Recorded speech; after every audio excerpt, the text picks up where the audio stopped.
demons call when they do what they do. And now I feel like taking off, find a place with a view. The pain is never gonna stop if it's controlling you. I know that time can heal it all, I just gotta get through. I just gotta get through, I just gotta get through.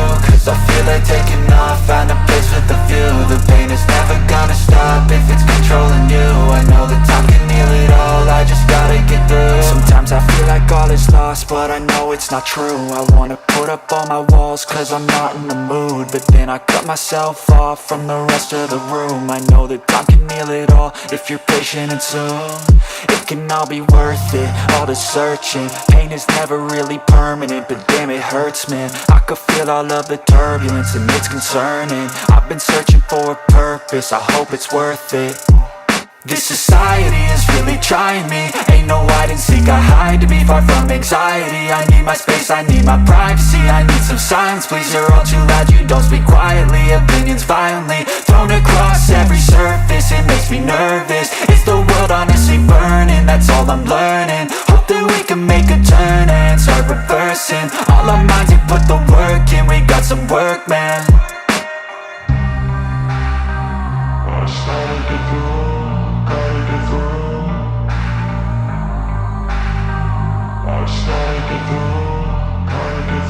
I can hear the demons call when they do what they do. And now I feel like taking off, find a place with a view. The pain is never gonna stop if it's controlling you. I know that time can heal it all, I just gotta get through. I just gotta get through, I just gotta get through. Cause I feel like taking off, find a place with a view. The pain is never gonna stop if it's controlling you. I know that time can heal it all, I just gotta get through. I just gotta get through.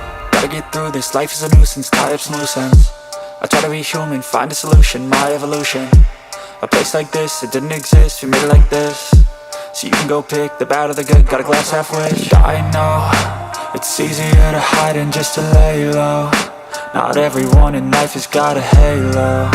I'm standing in the red inside a payphone. Just wanna break, no, I'm not gonna give in. Take a last shot, Michael J. Win. No, I'm not a robot, I'm in my own skin. Never get lost when thoughts pull you in. I miss the old you, we died with a purpose. All the energy around me felt nervous, scared I would pop off fast to the surface. Had to cut it off before you made me worthless. What's up, crypto people? How are you guys doing today? The D-Day, the day that we have been waiting for, is finally here. Who is gonna be the leader of the free world? Donald J. Trump or Kamala Harris? We don't know who is going to be the leader of the free world. But what we do know is one of these leaders are pro crypto. Why? The other is not pro crypto. And crypto people want this leader to win. Not because this leader can destroy crypto, but because this leader can help crypto with regulations, particularly in one of the biggest economy in the world, which is the USA. The USA has the biggest economy in the world, and if we see the USA build regulation or pass out regulation or yeah, just pass out regulation that is going to favor crypto, then I think it's going to bring in more capital into the crypto market. Because what most crypto investors are facing right now, like big banks, billionaires, multimillionaires, is regulation. They want to see clear regulation on what is going on in the market. And Trump has favored crypto, and he's even building a DeFi platform in the crypto space. So this guy is actually all in crypto. So today, I just want us to be here live. We're gonna be here live for a long time to see the outcome of the election. Or maybe we might not meet the outcome of the election depending on how strong I'm gonna be to be live. If say I'm not gonna sleep on you guys, we're gonna look at price action. So wherever you are watching right now, do share, make sure you are sharing. If you're watching on X, share, retweet. If say you're watching on YouTube, now is the time for you to share your comments. Let's gather here, bring all your coins. We are gonna look at everything price action. And by the way, guys, I have good news for you. Those of you who have been crying that you actually don't have money to take one of my programs, my the least amount of my program, the buy and sell signal is $20. I am coming with something even special for you guys, an event which is gonna cost you only $5. And this event is an event that will help you understand lots about market structure. So this event is all about price action market structure, support and resistance, when to buy, sell, and take profits. And the fee is only $5. All you have to do is scan this, use your phone right now to scan this, the QR code, scan this, and you're gonna get to the page where the page where you're gonna pay. And you can pay if you're paying with Binance, you just need to use Binance Pay. If you're paying with TRC20 is a Tron network, so make sure you do just that. But the event is going to be on the 20th of November. And what I want to unpack on this event, guys, is I want you guys to understand market structure. I want you guys to understand when to buy and when to take out profit. The biggest challenge in this industry, or the biggest challenge that most investors face, is when to actually cash out. You can find your account pump, make money during the bear market, and in the end, you won't be able to make money because, let's face it, you're an amateur. You don't know if, say, your portfolio is gonna keep going to the upside or your portfolio is gonna drop back to normal. Normal mean minus. So this event is gonna help you understand this. I want to take this with people who are serious to build this. So you make sure you scan that, and or you can pay directly. If you scan that, take a screenshot and send it to me. And I'm gonna add you to the group where we're gonna go live together, and it's gonna be on Zoom. And it's gonna be one of the best events you will have before the end of this year. Because, guys, 2025, we're gonna see massive, massive alt season, and I think this alt season is gonna start today, depending on what we're gonna face on this election. So yeah, we're gonna have massive stuff today.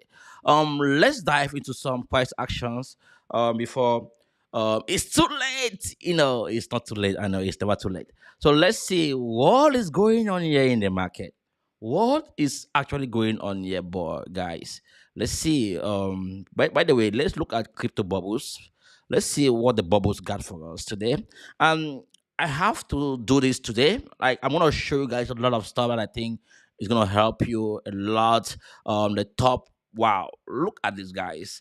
This is the yearly time frame on the crypto bubble. So these are coins that have done well for the year. Now, guys, these coins that have done well for the year are gonna be the same coins that are gonna do well during the out season. Most of these coins that have pumped this year are going to be the first coins that are going to be pumping during this alt season. So you have to pay attention to this. Look at all of these coins. I'm going to be talking about most of these coins. I even have talked about most of these coins like Mark, Bong, Floki Inu, Sui, Odi, Ray, Solana. These coins are gonna do well again, and most of them also are AI coins. AI is on fire right now. AI gaming. So these coins are in these categories. And if you go to the top 200, you're gonna see also some coins. Pepe coin, meme coins are doing well. Tubo, Super, SPX, others. People, go to the top 300. You can keep doing this on crypto bubbles to see the coins that have done well, and these coins that have done well are gonna be the same coins that are gonna do even more better during this season, which is coming. I'm just gonna take my fan. I'm a little bit sweaty.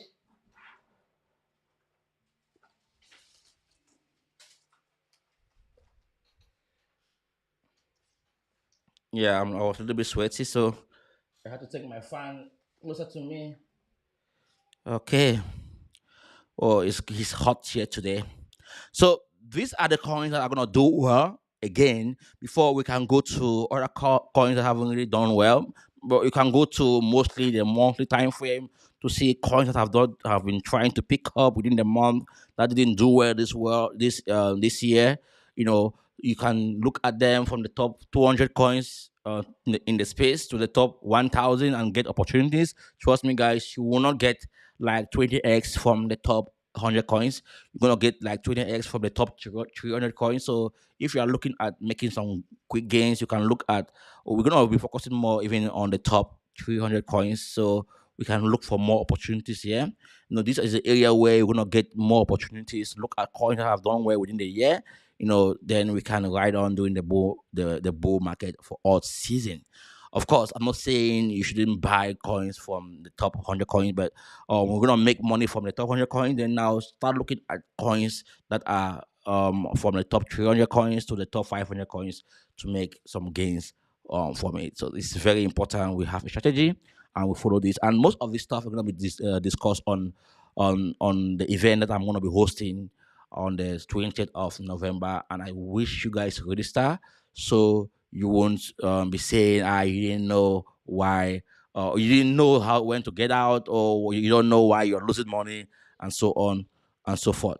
It's very important. I want to really help people out there, and I think it's something for dominance where the alpha trend created a sell signal, and this should be around 65, 66. Percent, something like that. And also, I'm looking at this zone where we have vectors here, and this might be right up to 70% dominance for Bitcoin. So it can happen, or we can even see dominance go and make all-time high. Right, it's possible. Dominance can go even right up to 68%, 65%. But I think getting to this point, yeah, where the alpha trend printed this sell signal, we can start seeing downside for most of the altcoins, most of the Bitcoin, and then most of the altcoins are gonna start pumping somehow. So dominance is very important. The fact that dominance is still on fire, even though we are seeing some coins in green, but Bitcoin is actually leading. Because you can see Bitcoin is up actually 2.37%. We don't look at Bitcoin price action, and USDT dominance is dropping, which is but normal. But Ethereum is not doing well. Ethereum is actually down. I think we can see Ethereum go right down to $1,500. It's possible even $2,000. Just depend on what will happen with Bitcoin. We're gonna look at BTC chart as well. Solana, we're gonna look at Solana. We're gonna look at some other coins that we are holding today. But dominance really looks somehow the same from the previous videos. This is the target, as I mentioned. It's gonna happen in front of you, and this is gonna mean Bitcoin more strength and altcoin less strength. And when the alt season is gonna begin, you guys are going to be on board, because right now is a time to start buying those altcoins. I know dominance is already at this point, yeah, and most people are gonna say, "Oh, keep being in dominance, keep being in Bitcoin because of dominance." But again, we are getting to a point where I think we should be preparing to reverse, and alt season should begin. So now is the time to start DCAing your altcoins. Of course, this is no financial advice. Don't quote me anywhere. I'm not a financial advisor, and I will never tell you to buy any coin or do this with any coin. So make sure you are aware of that, guys. If you're watching, do share the stream. Do share the live with your friends. Retweet this. If you're watching on X, retweet this. If you're watching on Facebook, do share on to groups and other pages or other accounts. Your friends, bring them here. Let's see what's gonna happen today. Now, looking at let's go to the price of Bitcoin. Okay, Bitcoin is doing this on the 50 minutes time frame. This is very important, guys. Let's stick on Bitcoin a little bit to see what we got here. Let's begin on the daily time frame or even on the weekly time frame. Let's see how the weekly time frame close for Bitcoin. Remember what I told you guys, that if say we want to see Bitcoin bullish, I want to see Bitcoin stay above 70,000 above. Okay, if Bitcoin stays above 70,000 and above, then there's high chances that we can hit about $75,000 first before we move right up to about 85,000 or $80,000. But I think we might be heading towards let's say 70,000 and above. I'm gonna show you guys more data to back that up. But this liquidity had to be taken out, and of course, when we get to an area where there's liquidity, 18.399 million, they should be dumped in the market, because these areas are zones where some traders place their stop loss. when they short the market and they place their stop loss here, now the market makers have to go there to grab that liquidity, liquidate them, then grab that profit. Then now they resist, and we have to see what they're gonna do next. Now, looking at this, most people are drawing. I've been watching most channels, and they have been drawing something like this trend line. The only problem with this trend line is that we are still at a zone which is resistance. So I don't want to use this trend line as a way to say, okay, we are back in an uptrend. We have to maintain the way we trade here, which is, or the way we invest, which is to focus on market structure. Market structure is key. And if, say, we want to focus on market structure, then price must do this, come down before we can confirm break of structure. And this is the same on to the downside. We have this zone here, and price did recover all of these vectors here on the daily time frame. So sorry, on the weekly time frame, and we don't have any significant, like, these are just more retail traders on the weekly time frame. So I don't think they can still bring price down. Provided they already brought price down to this area, I don't think they're gonna bring it again. Look at this stopping hold on candle. But now the question is this move to the upside going to go and make higher highs? If this move to the upside for this week is not able to go and make higher highs, like break structure, then there's high chances that we can even go more downward. We can see price go um, attack this liquidity here, this area here. This is possible because if, say, I bring in the volume profile, they just bring in the volume profile because we have liquidity here. So if I bring in the volume profile, let's see what it's gonna give us. Let's see based on current price action. Yeah, you see, we have the POC. So there's high chances that these guys can even bring price right down to $33,000. Because if we see price come right down to around $42,000, 900, almost $45,000. Oh no, I think that's almost $43,000. They can actually bring price now also to the POC, which is gonna be $33,000. This is possible. Most of you might think that this is not possible because maybe the BlackRock or these people are buying that or doing that. The reason the market moves like this is because of leverage. It just depends on how many people are gonna be liquidated, how many orders are above or below price, depending on where price is. The market makers are going to take price to that area short term before we're going to see the next move to the upside. They are attacking liquidity, so it doesn't matter where we are at this point in time. We are here.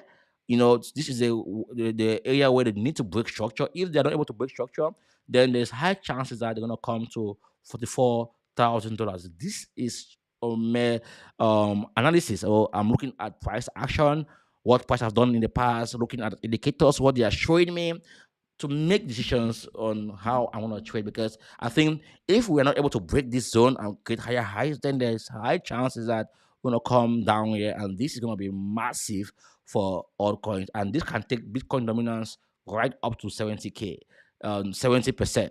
So Bitcoin must not go up to push dominance. Bitcoin can still dump and dominance increase, meaning all coins are gonna be destroyed while Bitcoin is gonna be staying healthy.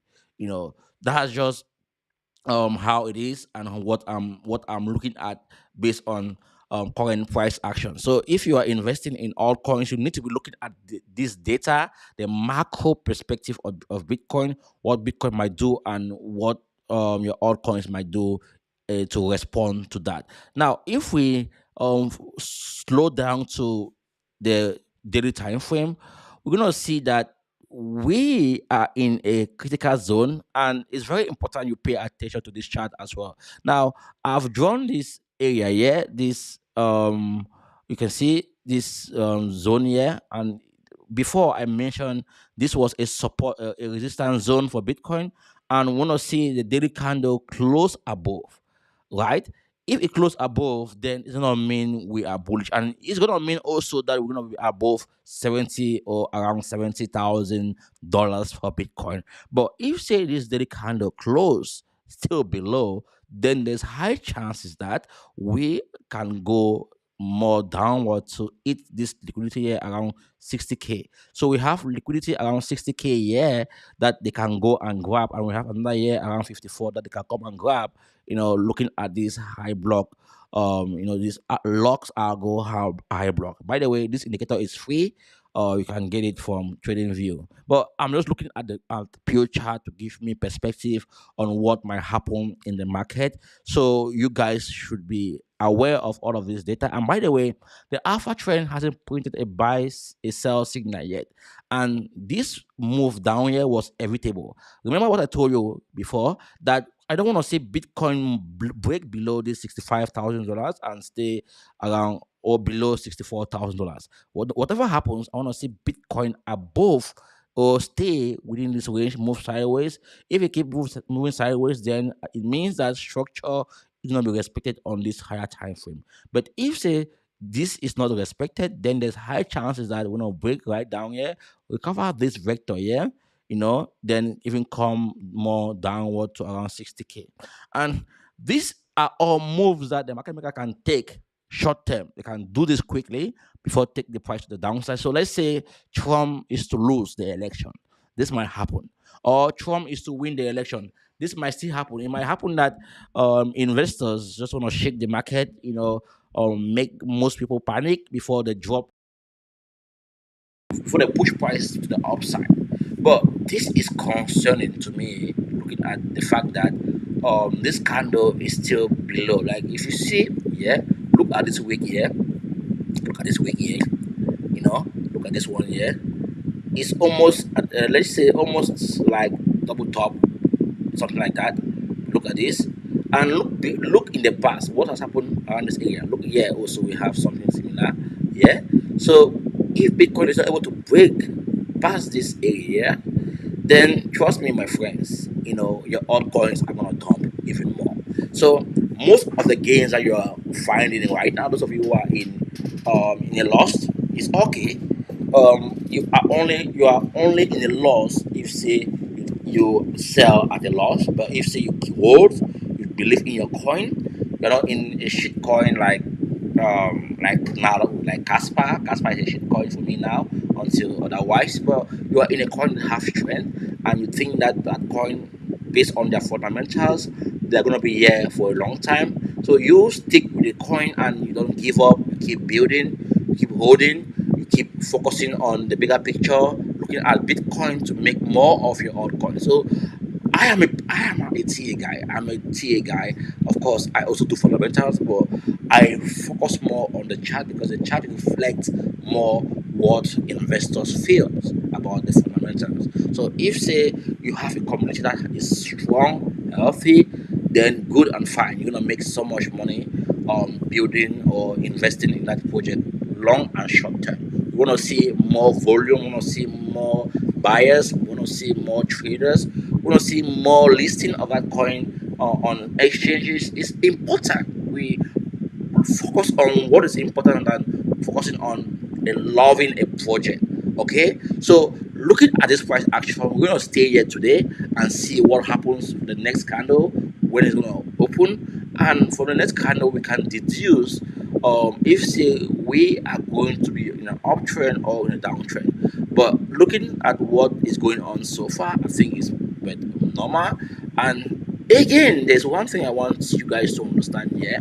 This move down here, price have recovered only half of this move, which is dangerous. When you see price recover half of a move, it means that they want to continue the downward movement. And you can see we have lots of liquidity here, so much that they can come and grab, because price has been forming this high, low, high, low, high, low.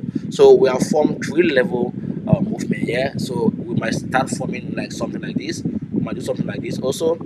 Maybe we can see price attempt to go up but fail, then come down, form an M, something like this, M, then move to the downside. So I don't know, guys. I'm looking at the chart, and as I mentioned to you guys in the past, and still going to mention to you guys right now, that I trade levels, I trade structure, and if say structure is not broken, then there's high chances that this other low is going to be targeted by the market makers. So you have to pay attention to that. Now, looking at the lower time frame, let's say the 4 hours, what is going on with Bitcoin? Well, it looks somehow juicy because we are here now and we have this zone that we don't want price to go make lower lows. So we want to stick above this zone, at least let price get to where we have this liquidity here. So they can come here short term around $72,000, or yeah, $72,000 to grab this liquidity here, the one in this red zone. You can go there and grab it, then push price to the downside. But the idea here, guys, is if they are not able to go and make higher highs, then there's high chances that we are going to come right down to this level here. So you have to be aware of this.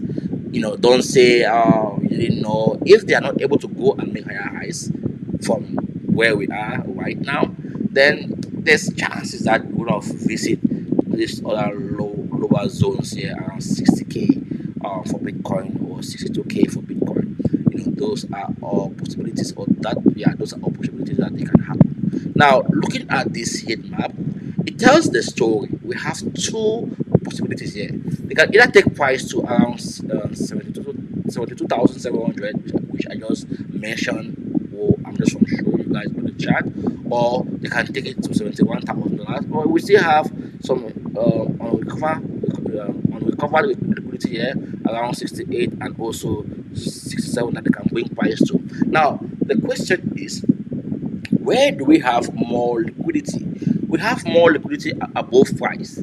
We have already come to 68, and it's most of the liquidity around 68. But now the question is, can they push price? So they can fake out and push price to around $72,000 before they can bring it back down. But again, price must stay above 70k if say we want to expect the next move to the upside. And if we look at this on the 3 days time frame, so the next 3 days, we have more liquidity even downward, as you can see. But yeah, it's closer, so there's high chances that they can push price easily to $71,500 before they can bring price back down to 66k.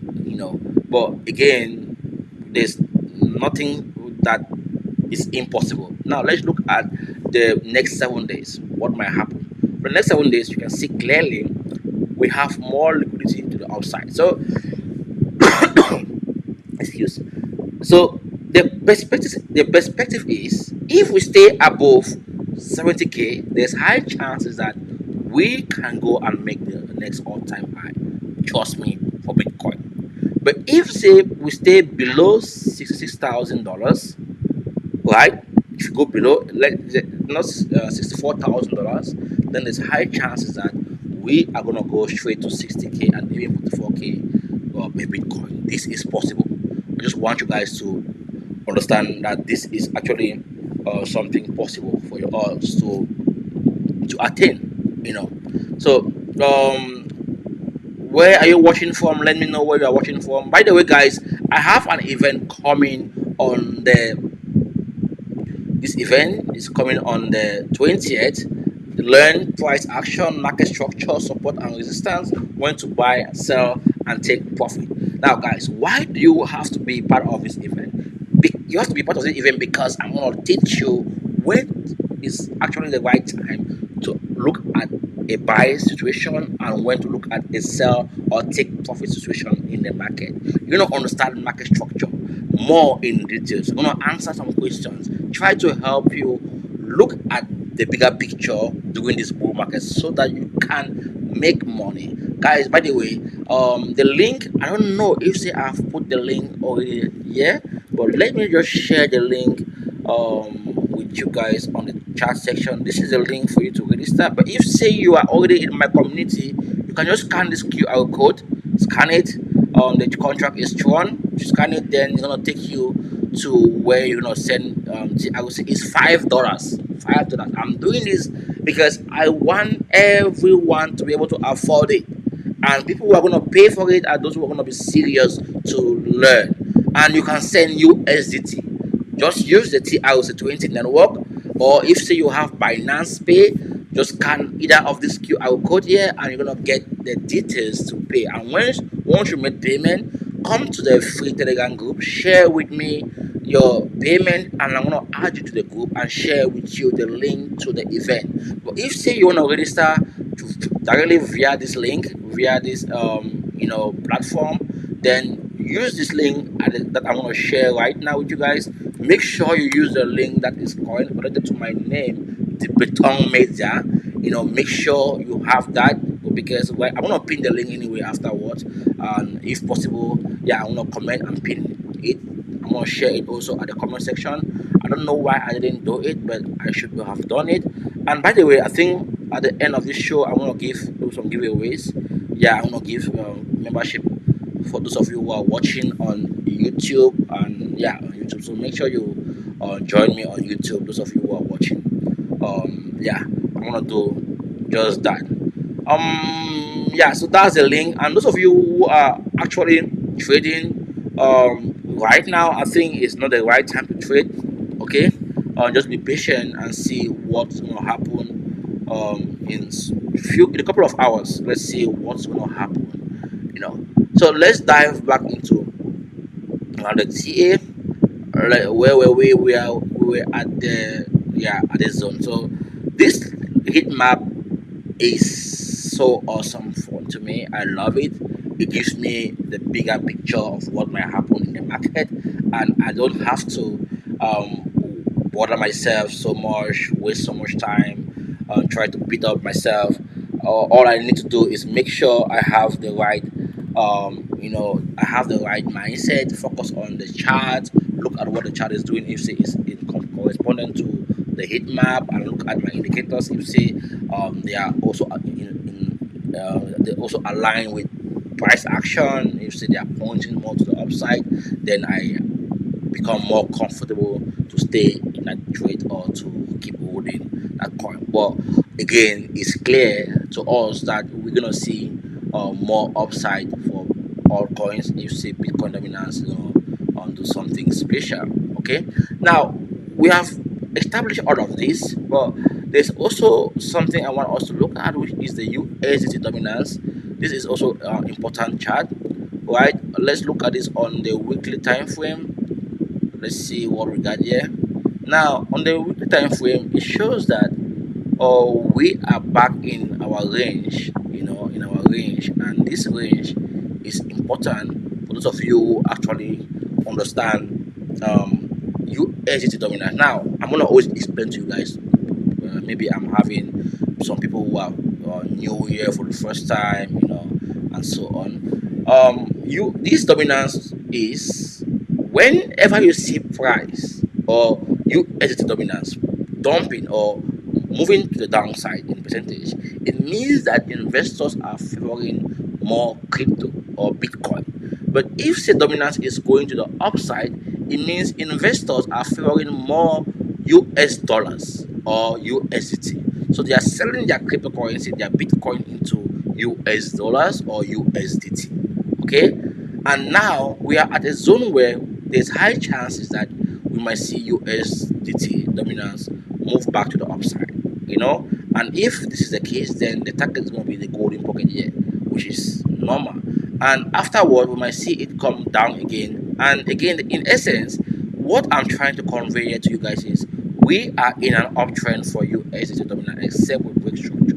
Yeah, before maybe we can now say, okay, Bitcoin might keep going to the upside, right? But as it stands, there's high chances that Bitcoin can even dump, and maybe, yeah, maybe Bitcoin can dump and you dominance keep going to the upside, or all coins can dump and then dominance keep going to the upside. This is possible, but again, this has proven that when dominance is dropping, I mean USDT dominance, when it is dropping, Bitcoin is pumping. When it is pumping, Bitcoin is dumping.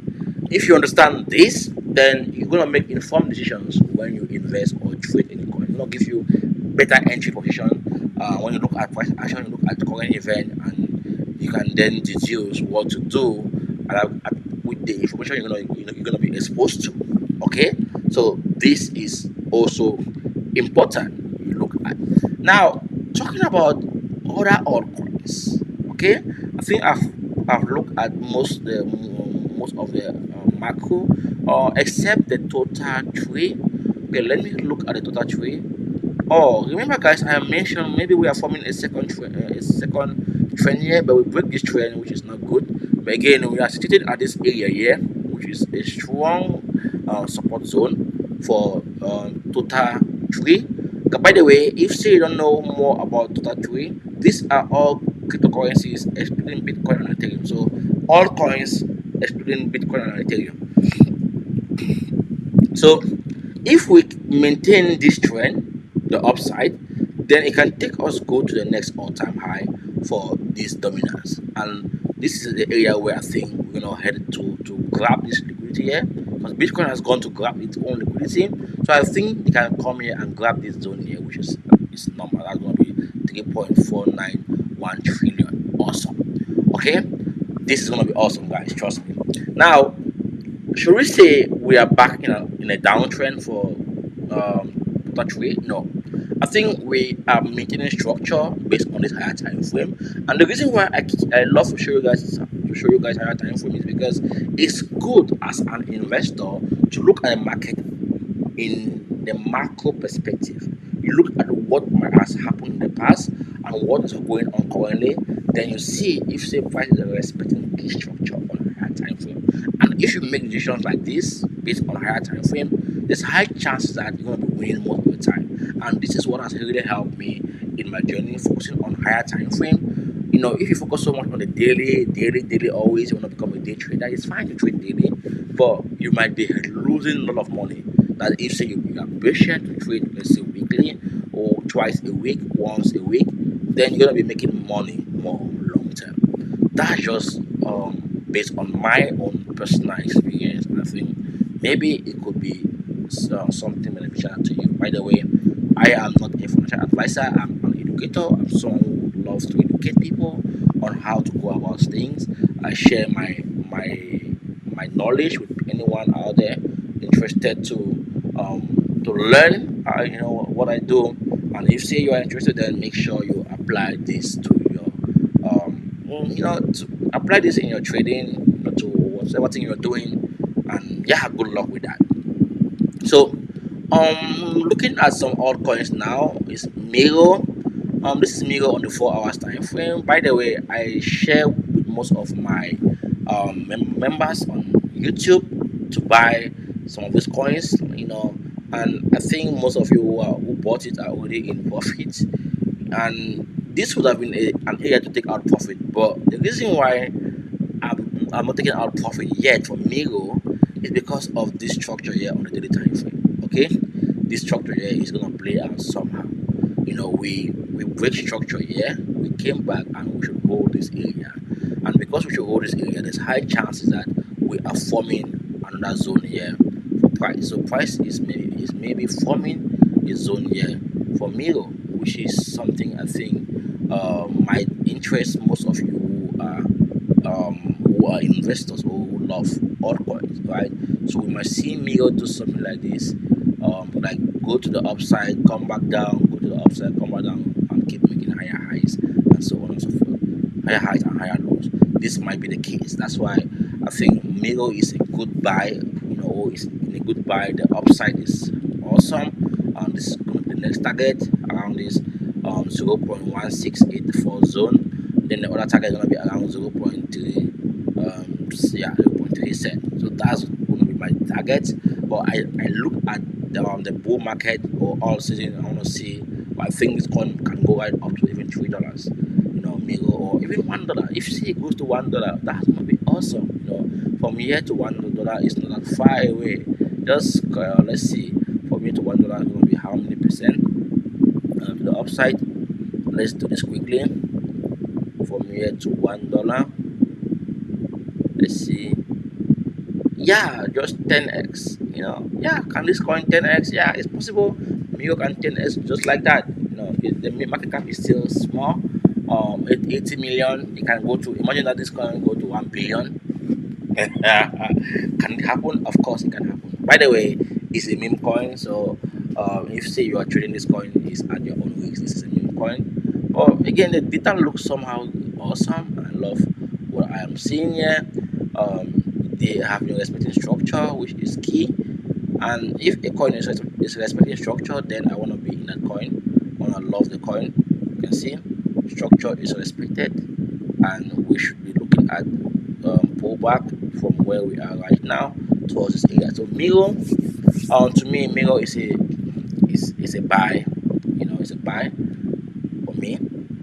What other coin do we have here? I have Boomer. By the way, Boomer also is in the same category. It's a meme coin, but I love this coin more because Binance hold most of the liquidity. Binance is the largest exchange in the world, and also because it breaks structure. Yeah, you see, it was moving sideways, and we saw this huge spike to the upside. And what is going on right now is we test of this zone here, which is awesome. You can see price is respecting this area here, and the next target is going to be where we have the 0.382 zone, based on this Fibonacci retracement tool. Okay, so these are all good play, good meme coins that have this coin have 500 million. It can go to 1 billion, and that's going to be at least 1x. So if we talk about market cap, let's see. Let's look at this based on the cap. So where we are right now, we are at 521 million. So let's just say we go to 1 billion. Let's see how much that's going to be in terms of percentage. Let's say we go to 1 billion. 1 billion is going to be 1x. Yeah, 1x from where we are right now. And if we go to 2 billion, then that's going to be about 3x. So with this coin, it just we cannot make so much gains, or depending on what will happen. If say this coin can get to, let's say, 5 billion like with, well, then that's going to be good gains, but the cap is already high. And now I'm looking at this as a play to either be more in this coin than to be more in other coins like Ethereum. So I'm gonna be buying Ethereum, no doubt. But what I mean by is, if I'm selling my Ethereum, I wanna sell my Ethereum to a coin that I think, if say we are gonna see a massive dip in the market, it won't just dip like that. This coin by the way, have 50 million in liquidity. Okay, and most of this is being held by Binance, right? So I'm not scared or afraid that they're gonna dump it on us. No, I'm not scared about that, because Binance is a good player in this industry. So Boomer, that's Book of Memes, is also one of the bigger player in the industry, and this might really help us make some more Bitcoin. By the way, I don't know what's going on right now with the election, but I think, let's just see. Can we look at the channel here doing something? Patrick Bet David, where is he gonna be live? Let me see. Live in 2 hours. Okay. He's gonna be live in 2 hours. Maybe we're gonna wait to see what will happen. Maybe in 2 hours we're gonna get the result. I don't know. But I think I'm gonna be here with you guys until yeah, I might not be here like talk. I can talk afterwards, but I think most of the stuff we had to discuss here today, in terms of looking at the bigger picture, I've already talked about, and I want to keep looking at price action as we approach the election proper. But this is gonna be awesome, guys. Trust me. We're gonna be have volatility in the market, and those of you who actually want to take advantage of price action, that's gonna be awesome, because I'm gonna be here with you guys along the way. No doubt. Let's see. There's this coin here that I think is also awesome, working, and almost similar thing that happened with Boomer happened here. We saw this pump, the upside. Let's see the cap that it went. It went right up to about 45 million. But one thing about this coin that I think is awesome is this, guys. Let's go back to the price section. Okay, so look at this coin. Let me just do this properly. Yeah, so look at this coin. It pumped, it dumped, it moved sideways, and it attempt to pump again, and now it went and make higher highs. So what did I mention when price break structure? When price breaks structure, price always have to come and retest structure. But what price cannot do is go and make lower lows or break structure here.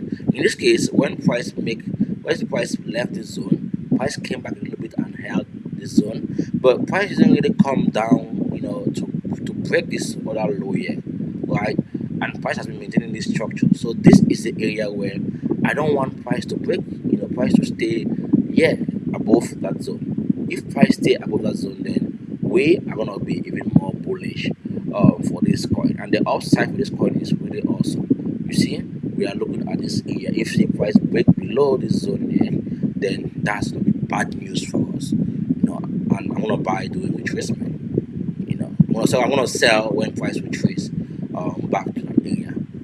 That's something I think I'm gonna be teaching you guys again on the event coming. So we are gonna look at maybe the next high for this coin. I think so, and the upside is awesome. Let's see if say price is gonna pump to the previous high.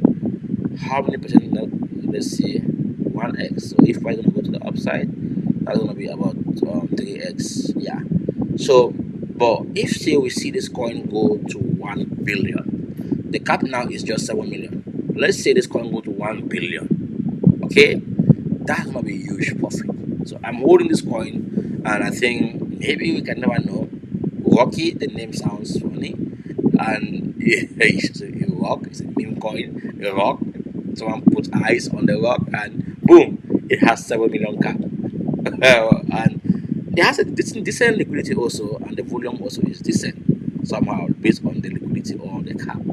Okay, so yeah, I love what I'm seeing. Let's just hope that this coin can make us some gains. And if you want to trade this coin, you can trade this coin on anyway on deck screener. I'm looking at this on deck screener. You can use your phantom wallet to trade this, or you can use also your trust wallet or your safe power wallet to trade this. I use my phantom wallet to do all of this, so you can do the same with your phantom wallet.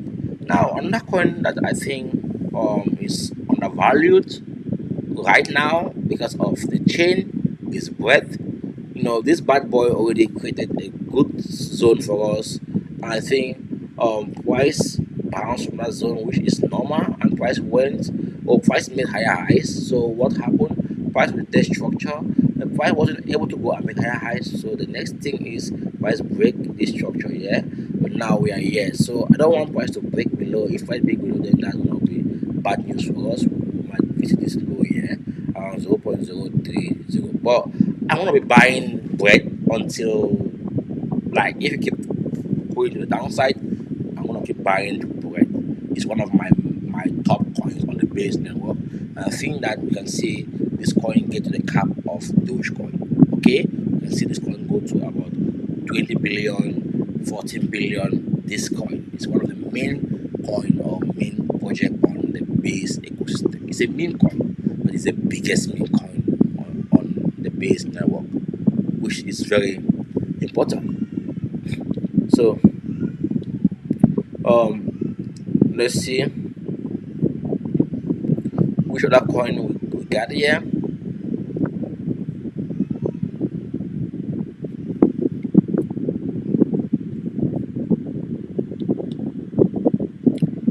Dgen also is one of my play, and the same thing. Like, look at the structure. What I'm looking at these key levels here, for that I think they can go and grab liquidity, and these key levels are gonna be based on my Fibonacci tool.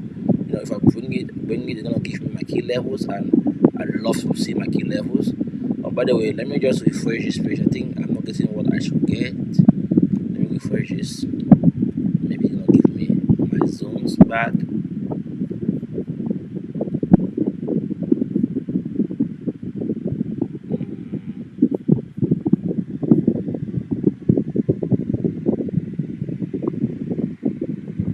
It fails to load setting. I don't know why it fails to load setting. I don't know why. It's okay. It fails to load my settings, but I don't know why it has to fail. Yeah. Anyways, let's just look at this. It's okay. It's fine. But this is what I'm looking at, guys. You can see the volume has been increasing recently, and I think where we are, we might keep going and make higher highs, which is awesome. Again, this high wasn't able to go and make higher highs. That's why we saw it break down, came right down, but it didn't take down this low here, which is awesome. So the next move I want to see it create another high, and we should come here and grab most of this liquidity here. You see on the daily time frame. So this is going to be a good play for those of you who actually want to take advantage of. If you are a DJ, yeah, this is a good play. Another coin here, which is this bad boy. By the way, let me sign in. I don't know why I didn't sign in. I think I was signed in. I was in sign in in sign in. I think maybe that was the reason why. By the way, this is the big play for today. Trump coin. Okay, I don't know what's going on right now with Trump coin, but this is not good. Let me see. Let's get to the daily time frame. Oh boy. Yeah, this is somehow not good. Look at this week here. Anyway, this is on the base network. Let's get to. Let me go to. I don't know why this is doing this to me today. I'm signing, but it's showing me something else. Let me see if I can get this here. Okay. Let's see Chum. Let me just get Chum from here. It's down 8% by the way. Yeah, it's not able to load again too. Well, I don't know what's going on here, but let me see if I can log out from my wallet is signing. Okay, by the way, I wanted to get this is Solana. Let me get from on Solana.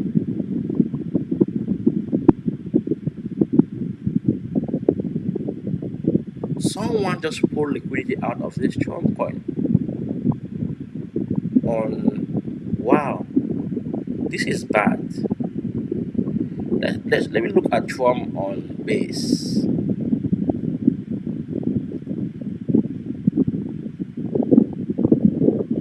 The liquidity here is awesome. It's 72k. But the one on, by the way, I'm gonna just sell my Trump coin right now. Someone just pulled liquidity out from the Trump coin. You see? Let's get back on Solana. Let's see. Trump. Yeah, someone just pulled out liquidity there. We are looking at, let me see, this is crazy, man. It's crazy. Oh boy. Let's see if I can get. I'm not gonna sell my Trump coin now. The liquidity is so small that I'm gonna just sell my Trump coin now. Let me just sell this as soon as possible. Let me just go and sell my Trump coin.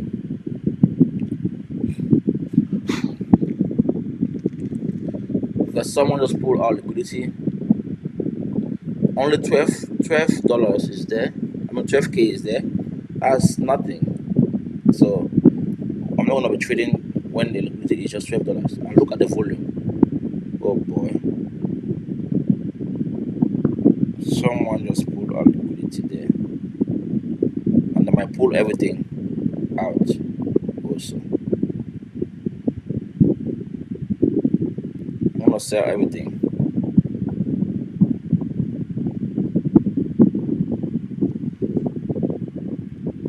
Let me see if I want to see my orders.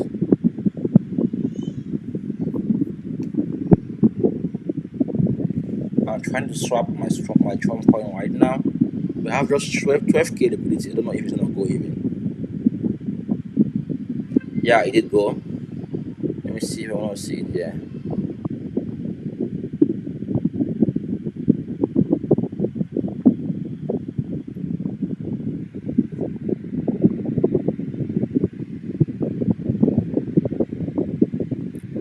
holding this Trump coin on Solana, and I'm looking at this. I just have this 12k liquidity. That's nothing. Okay. Oh boy. Let's see. Yeah.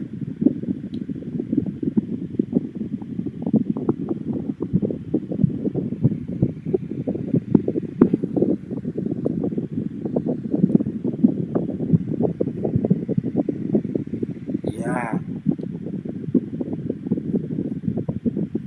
Someone did pull liquidity out, guys. Let's look at this. Let me see if I wanna find the transaction here.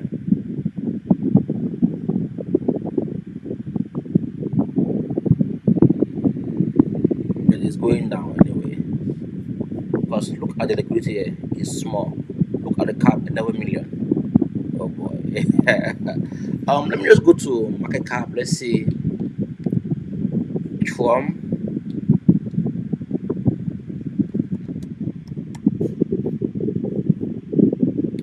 Guys, that's why there's a lot of manipulation here.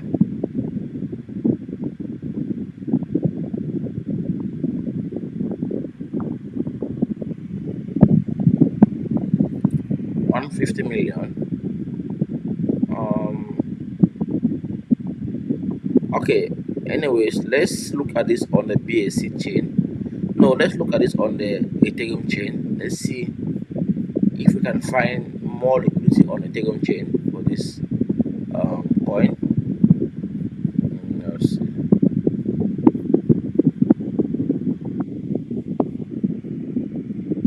Let's see if we can find more liquidity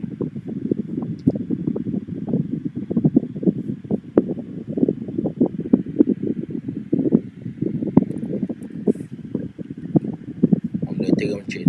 So this is Trump on the Ethereum chain. Excuse guys. Here we have 5.9 million liquidity here with a cap of 157 million. Okay. So let's see.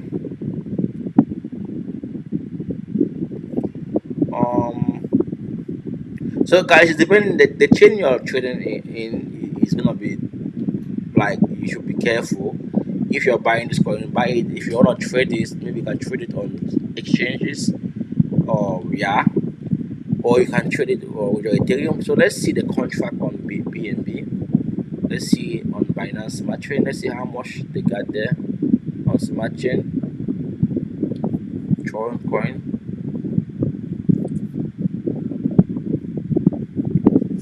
Let's see.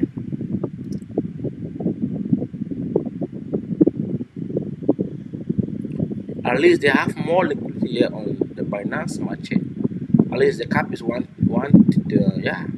Because if I want to even buy it now, I can buy it on the Binance chain, because I think they have some liquidity here to grab. That I can grab. I can use to and the volume here is even high on BNB. Yeah, yeah. But again, look at the structure here. So let's just see if Trump is gonna win. I'm gonna send some BNB here, so I can be ready to buy this coin on PancakeSwap. Let me see if I got some BNB. Oh boy.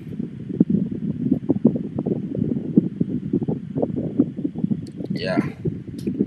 I'll be ready to get some BNB, then I'm gonna see what's the, but the one on Solana, this guy just grab all of the liquidity. Like, look at this guys.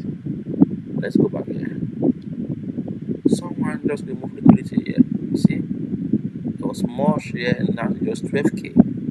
Then we have 11 million cap here. So 12k, 11 million cap. So these guys cannot actually really sell, So they cannot sell. You cannot do anything here with 12k. Look at that's why you see, price action like this. If someone buys, this will have this impact here.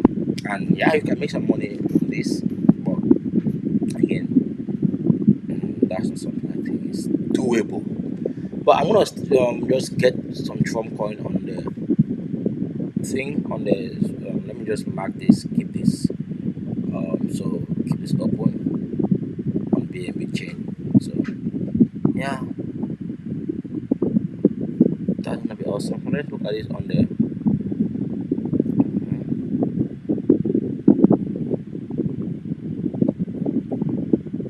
now. The reason why I think I would have sold my Trump coin anyways, because we saw this bomb down retracement and price is not able to go and make higher highs.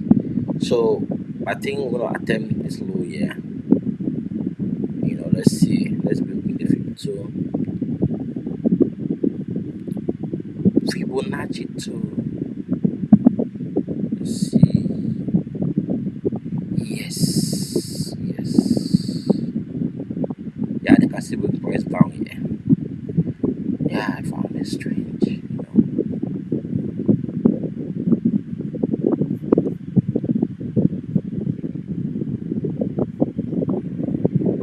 Let's see. From this high. This, price bounce directly from the golden pocket. Okay. Maybe I would have sold a long time ago, yeah, but I didn't want to sell. Anyway, it's good I sold already. So let's see what price will do from where we are right now on Trump coin. By the way, let's I think let me bring in heat map, the book map. Sorry, let's see what the book map can give us.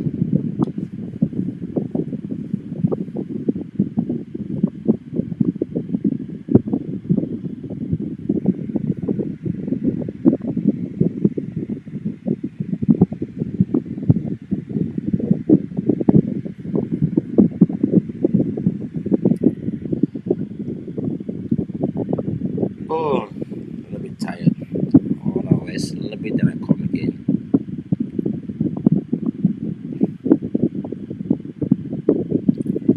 I just want to see where there are orders in the market.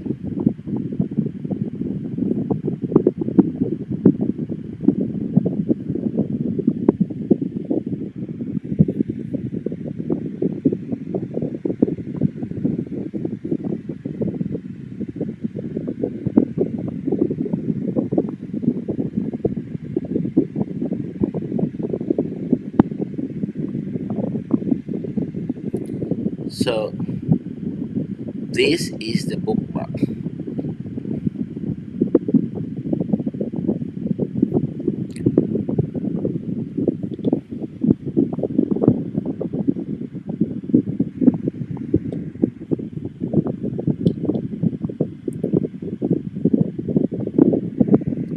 Let's see where we have all orders.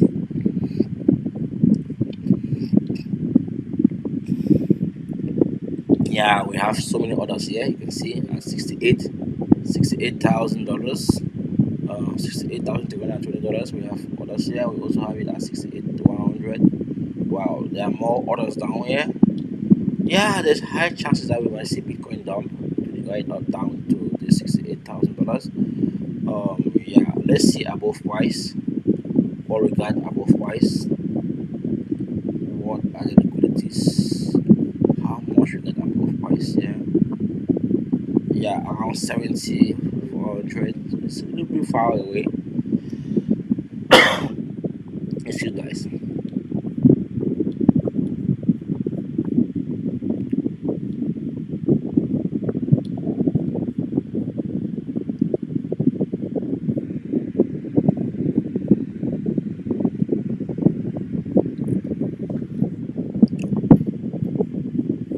So yeah, let me see.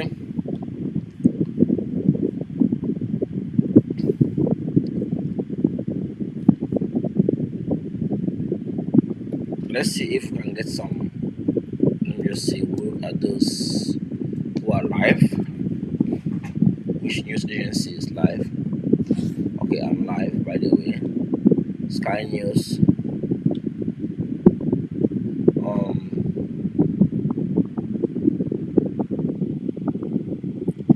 I want a channel that is not gonna live US election Trump versus Kamala.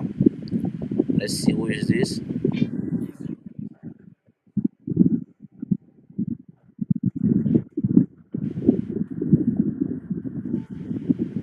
Yeah, this is the time and the Sunday time.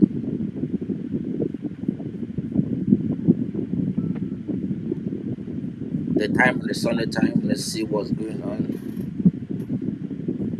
Let's look for more channel to get live now. NBC. Let's see Fox.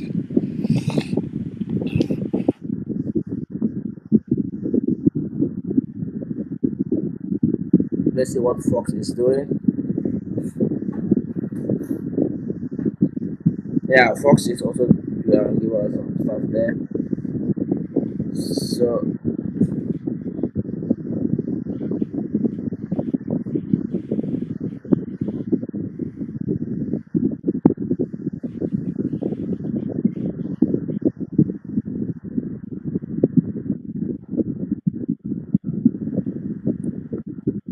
oh,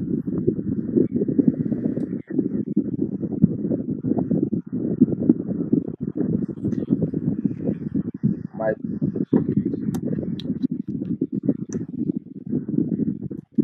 by the way, guys,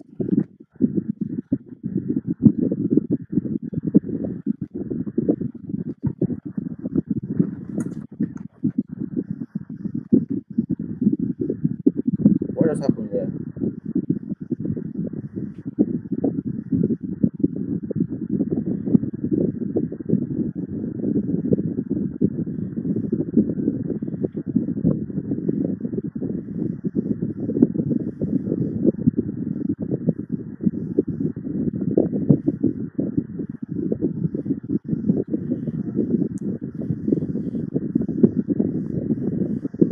What just happened? Something just happened. Like, my life stopped. No,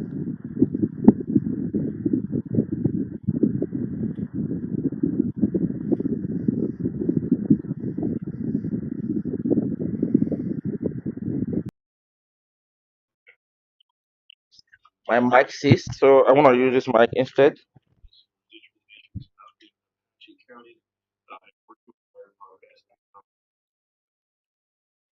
My mic stopped working, so I'm trying to fix my mic.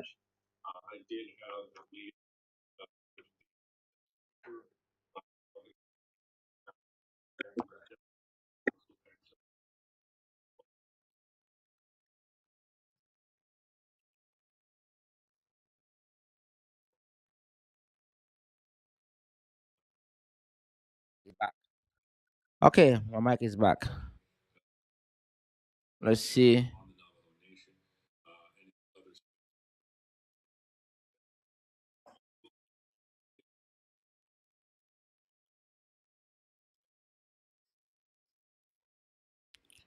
So yeah, this is what is going on with the news, all this good stuff. Um,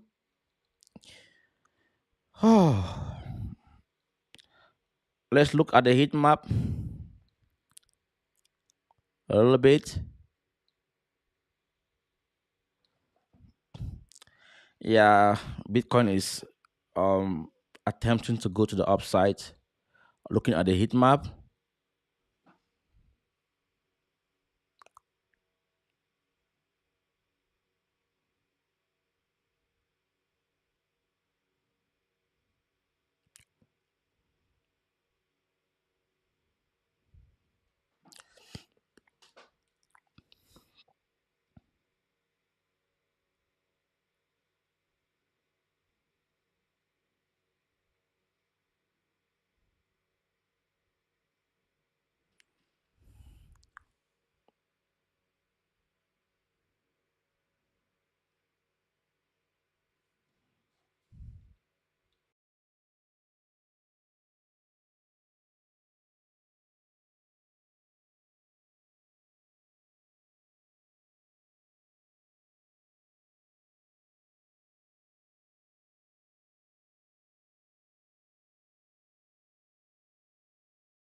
By the way, Bitcoin is showing downward trend, which is not good. Yeah, this isn't good, and I think all coins are gonna be doing the same thing. Now, when Bitcoin is doing this, all coins are gonna do the same thing. This is the chart on the 15 minutes time frame.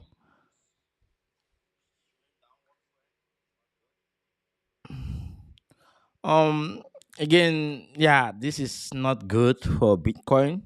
If Bitcoin is not able to at least go and create this higher, make more higher highs and stay above 70K, then all coins are gonna do so bad. You know. Yeah, boy. Yep. So this is a structure, yeah. On the 1 hour time frame, by the way, I want to see price hold this zone here. You can see.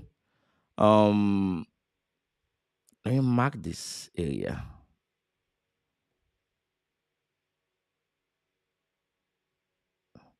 You see this zone, yeah.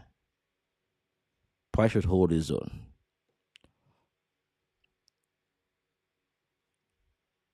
on the 1 hour time frame. You see. So if we stay above here on the 1 hour time frame, then there's high chances that we can keep on moving to the upside. So we are now this is the 1 hour time frame, by the way, guys. We are now bouncing on around the 50-day moving average, which is awesome. So let's see. Maybe price will want to do something like this because this huge spike on the upside, it was normal, but price didn't go and make higher highs. It's anyway the alpha trend printed a sell signal. If say you trade my strategy, then you would have cashed out profit already. Yeah, then you sell most of your altcoins already.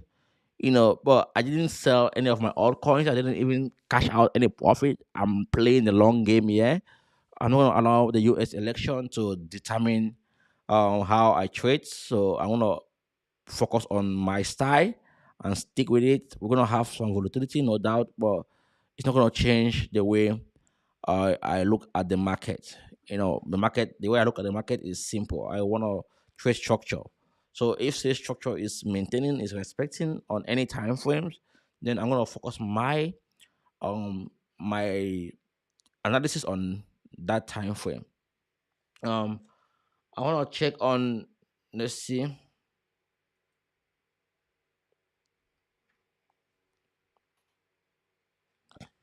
where is Trump coin? Let's see if say we got some data here from Trump coin. Yeah, Trump coin keep dumping. I don't know. Let's see what Poly Market is saying. Poly Market, not Polygon Scan. Poly Market. Let's see.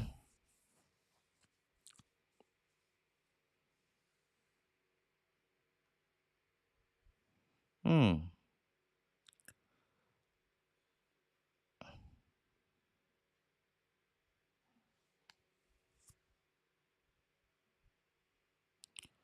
Let me sign in to Poly Market.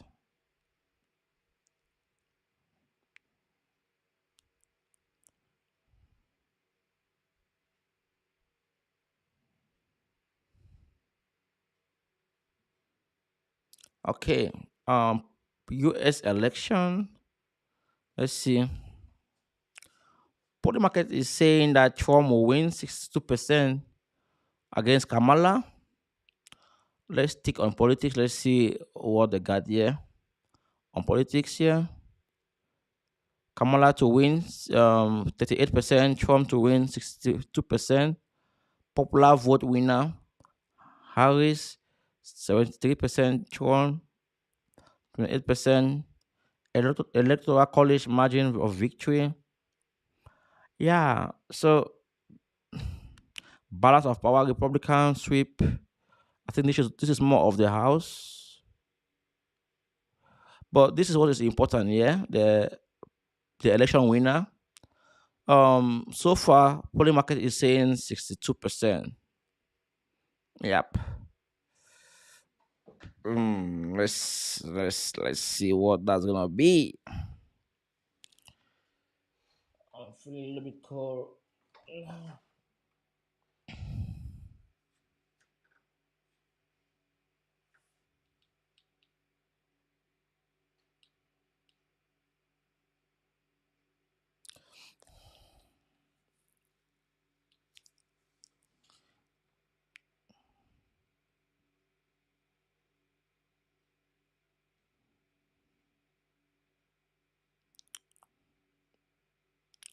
I get some people watching on X.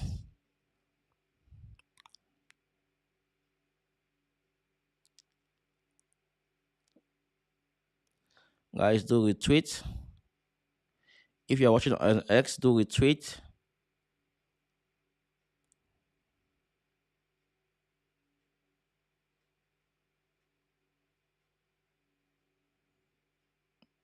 Am I actually live on X? I cannot find my live stream on X. Let's see what's going on, by the way.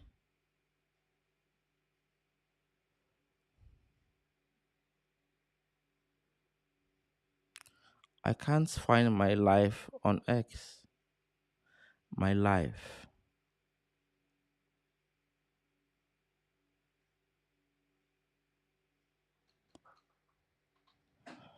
Are we actually live on X? Oh boy.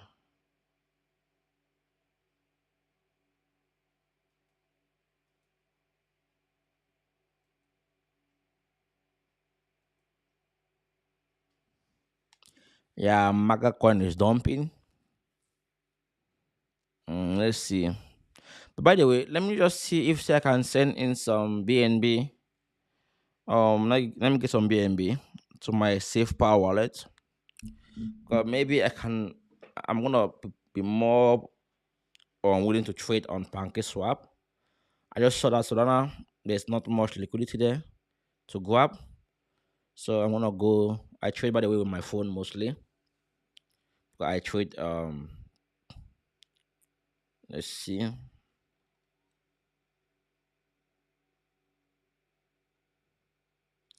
me go get some BNB.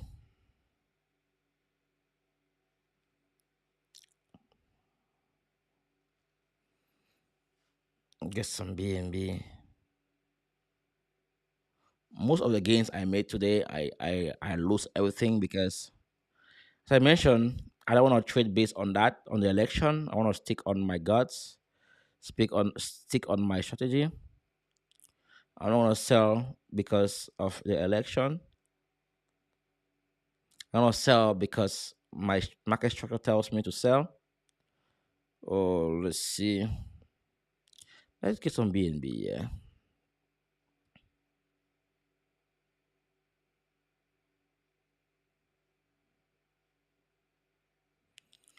I want to get this BNB. Then I'm gonna ready to see what price we're gonna be doing. Let me go to the lower time frame for Trump. By the way, let me see. This is Trump on. Let me go to the 15 minutes time frame. Let's see if key structures are being respected on the 15 minutes time frame. While I get some BNB.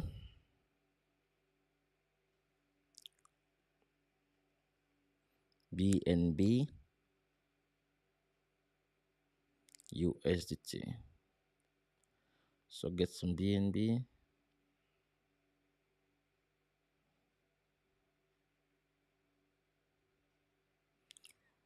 Withdraw BNB.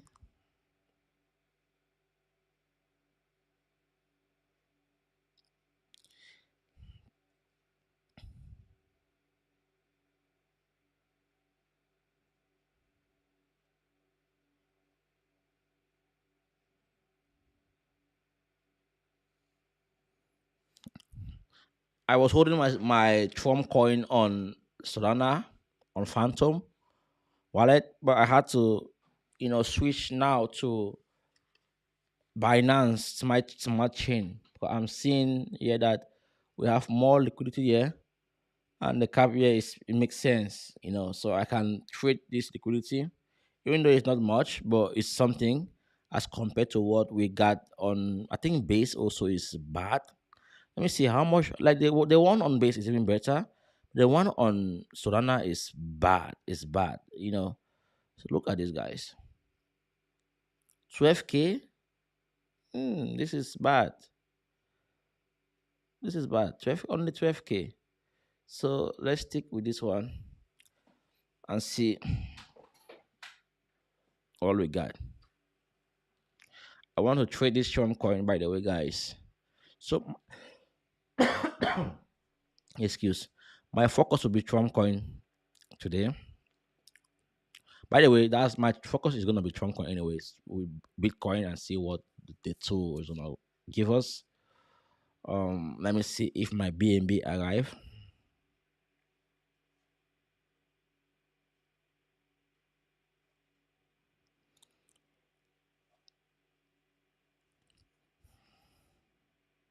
Yes, my BNB arrived. So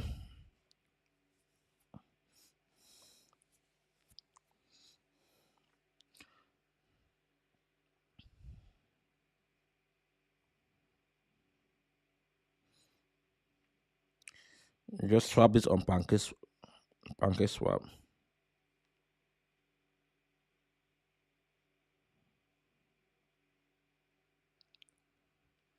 By the way, I have to go and get the contract address. Let me see. Let me get the Binance Merchant contract address.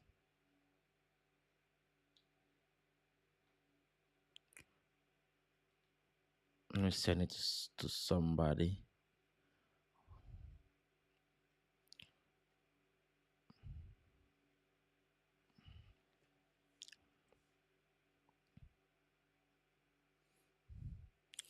Okay, I got the address.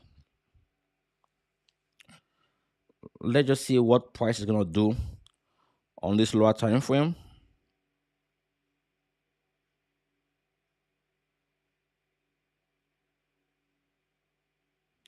Someone just comment right now on my status. Not on my status, on my post. I don't know if they know they are aware that I'm live. They want to know why XYU is pumping. I mean, is dropping. Let's see. Is XYU dumping? I don't know.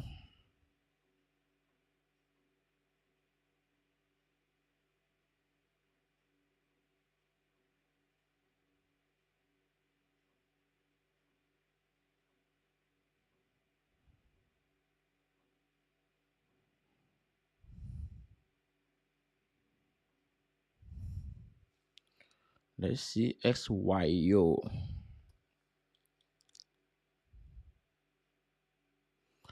I don't understand why this person said it's dumping. How is it dumping?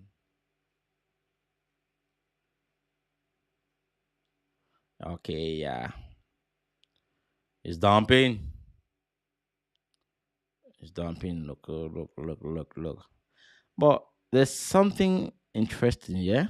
You see, on the 1 hour time frame. I don't know if say I got. Let me see. Can I buy XYO on Binance? I don't think XYO is on Binance anyway. Let me see. XYO.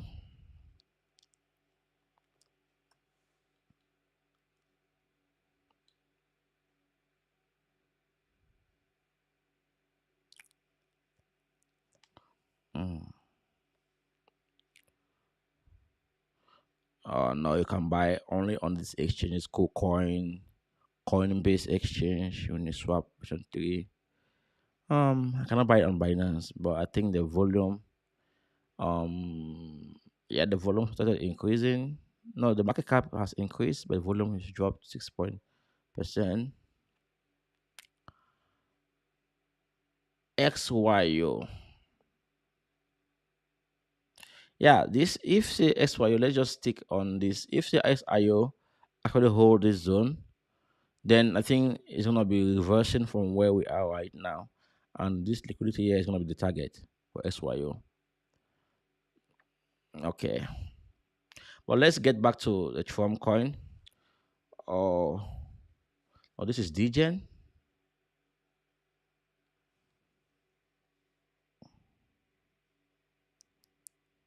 Let me get the contract address.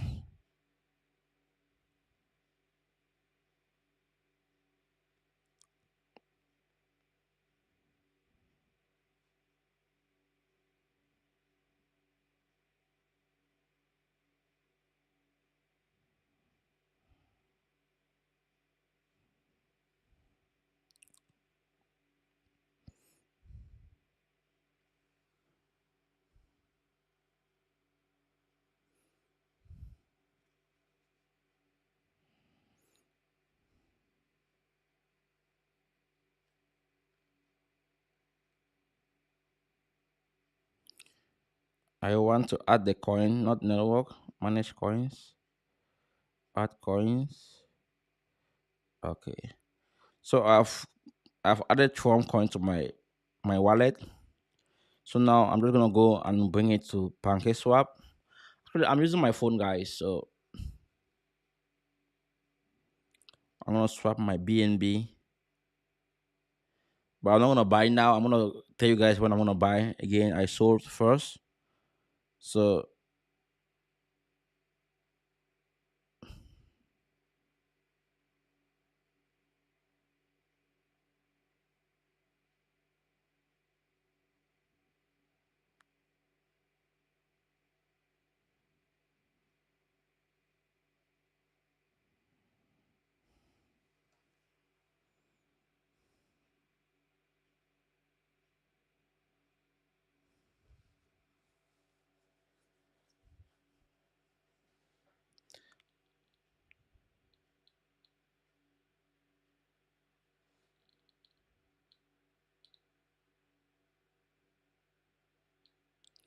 it shows that I'm live on X, but I cannot see my live on X. I don't know who I'm live. Um, Maybe this is a live.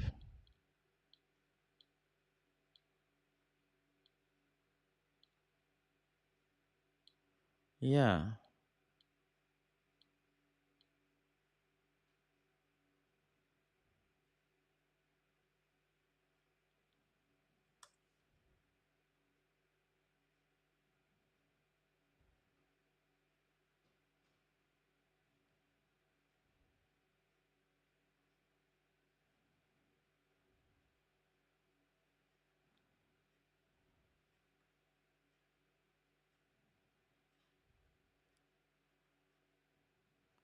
it shows that I'm live on X, but I cannot see people who are live with me on X. Let me see.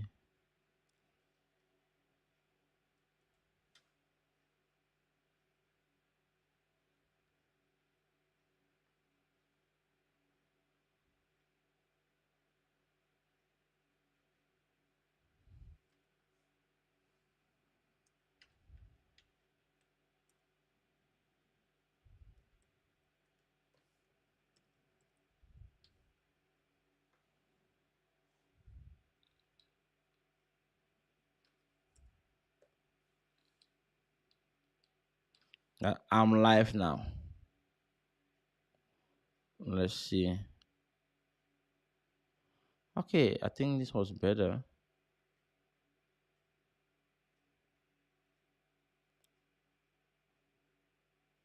Let me go back on X if I can see this.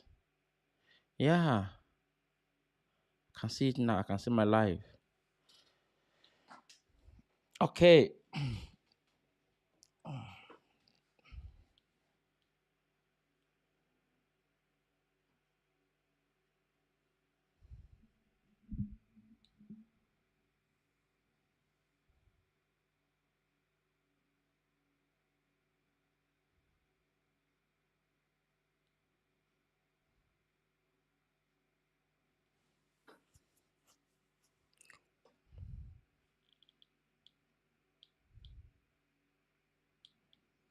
Let me see if I can edit the title. Maybe we're not able to get more people here because let's see. Let me see if I can edit the title live.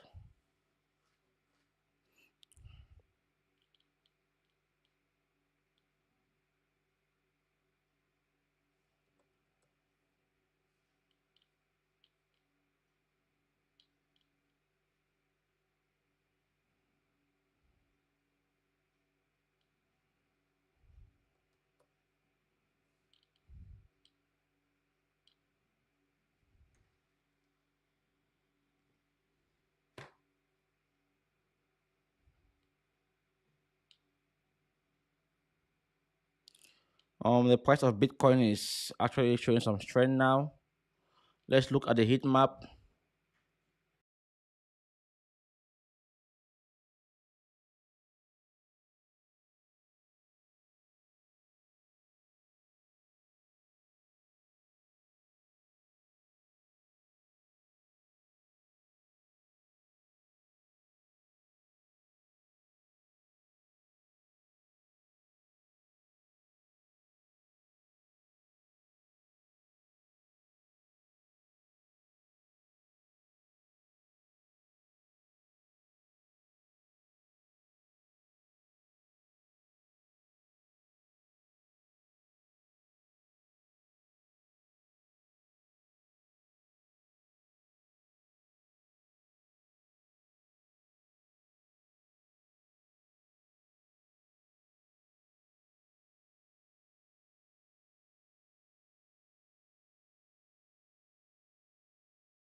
Yeah, let's see what's going on here.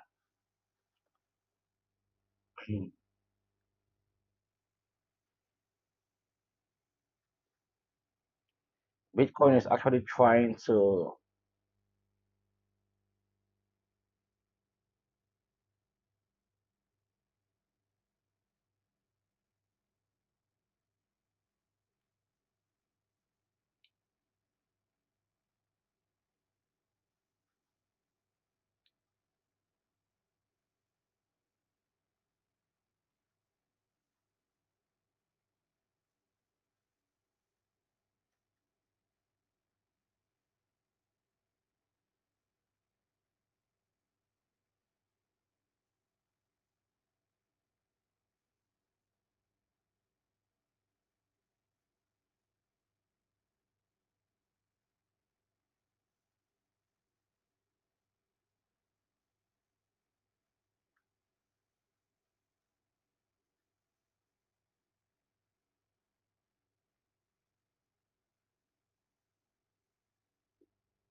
Yeah, sorry guys, I was just trying to set some stuff, yeah, do some SEO,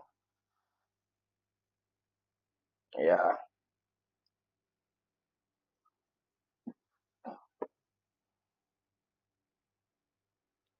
But it's good Bitcoin is actually pumping. Let's see if Bitcoin can go to 70K as I mentioned. Let me just stay on this price action. Remember, there is liquidity here around 70K. Also, yeah, 70K, so they can go and grab it.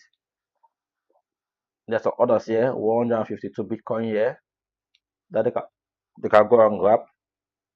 Yeah.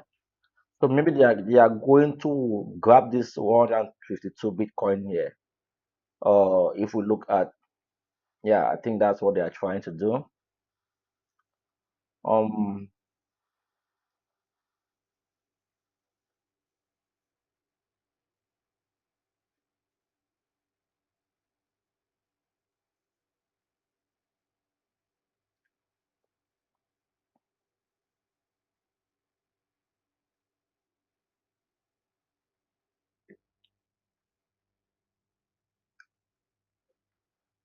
price is so volatile, you know.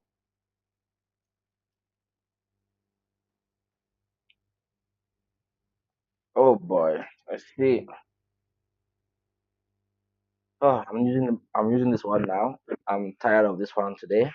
I want to cancel any noise from the background, so that's why I'm using this one now.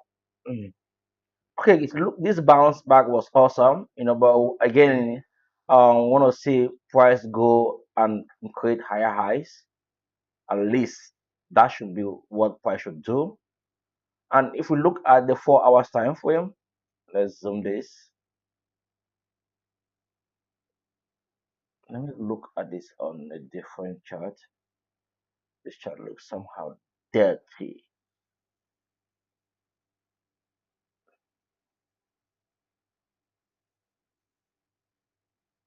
Yeah. So looking at the 4 hours time frame, I love that we have created this zone here. So this could be a W formation that has happened here. You can see. So they might do just take price right up to this area here. So let me bring in the alpha trend by the way. Did I close the alpha trend? Trend is not here. Anyway, it's fine.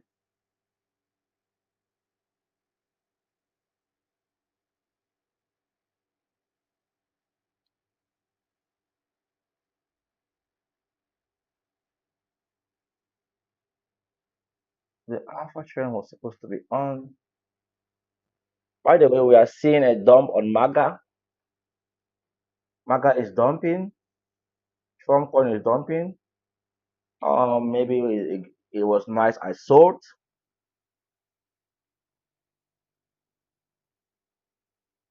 Yeah. Oh, look at this dump. Look at this dump, guys. It's good. I sold my MAGA. Again, I'm gonna see how price is gonna react on these key zones. So let's see. Yeah.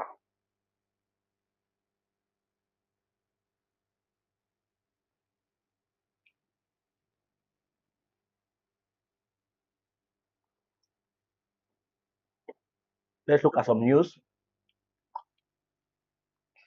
Let's see what's going on with Fox. They are still on this stuff. Arizona Sec of State gives election day update. Let's go to recent.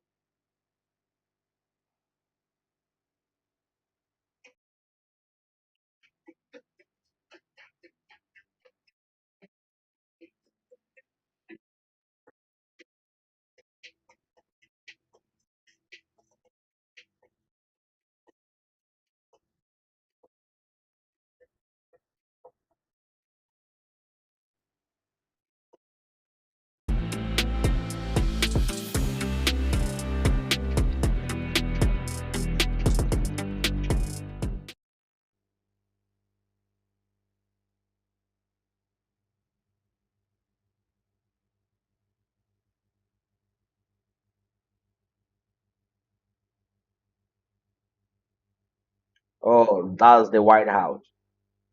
Look at the White House. That's the White House. The White House. The White House. Is Trump gonna be there or Biden gonna be there?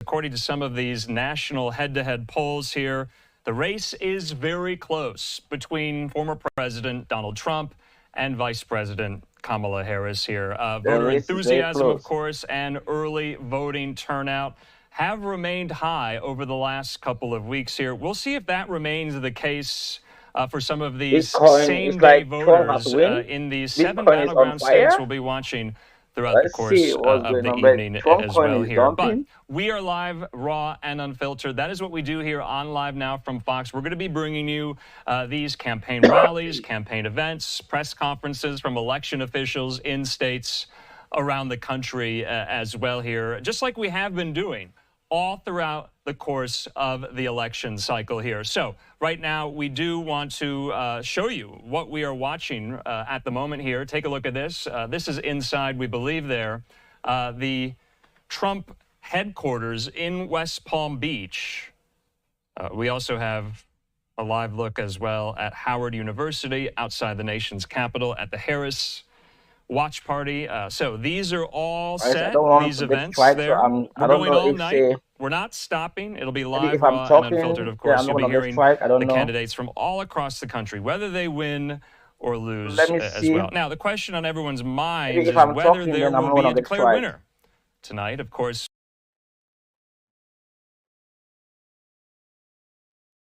when it comes to counting ballots. But remember, just to set the stage, we are going to be relying here on Live Now from Fox with the Associated Press. All of their data, all of their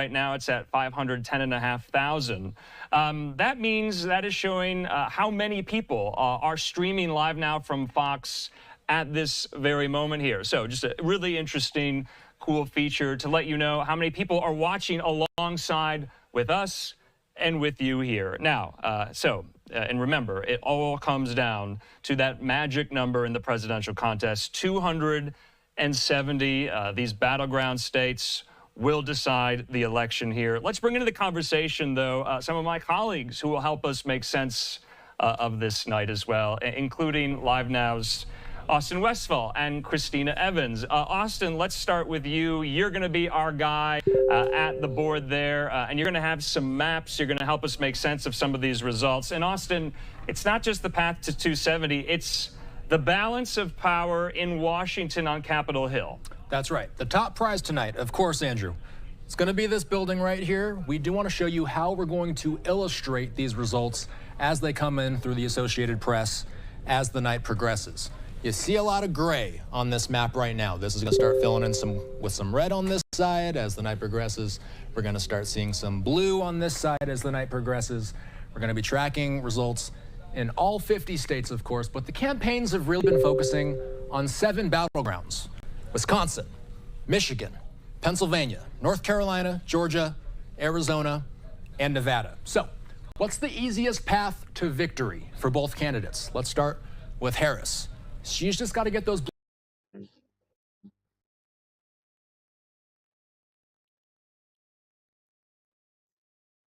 Let's see who is gonna win this election. But let's focus. Let's see.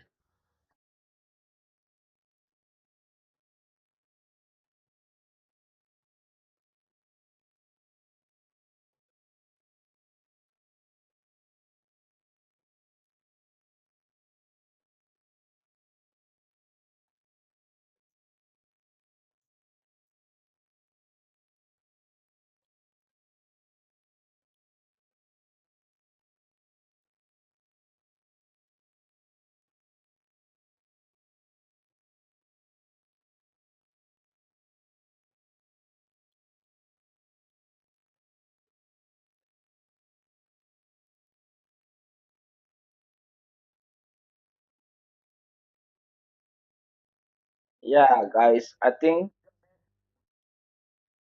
we are gonna head to grab the liquidity there. Let me see.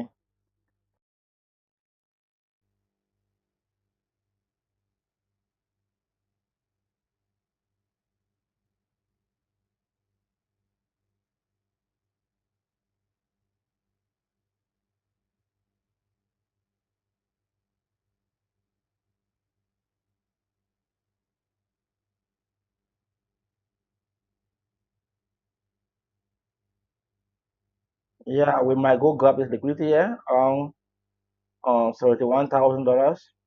Let's look at the heat map.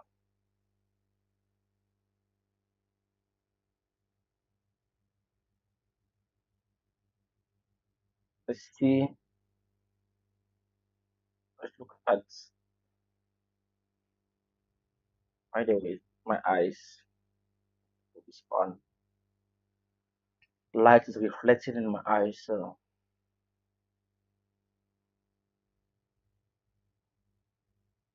oh, guys, you can see. I think we should be going up. Yeah, we should be going up because there's lots of liquidity here to grab. That makes sense. Maybe $72,000. If we look at the chart right now, yeah, it almost says the same, almost similar thing, $72,000, and this is gonna be around where this vector is, which makes sense. So I think that's where we are heading towards. Okay, okay, yeah, I think that's where we are heading. Wow, refinance is doing so well. Not really doing so well, but again, you can see if you look at the higher time frame, it's just still, yeah, it's up 9% already, but it's down. Anyways, we just have to see what happens with that bad boy. Let's see. If structure is broken, yeah, this is the zone. If structure is broken, then I'm gonna buy when I see pullback. Yeah, whenever I see pullback, yeah, then I'm gonna buy. But this structure has to be broken, before I get involved in this coin. Um, which other coin we have here? By the way, FEC is doing so well today. FEC is up. Look at FEC. Hmm. FEC has pointed a bicycle now. I don't know what's going on with the project right now, but it's doing so well. ICP also is doing well there.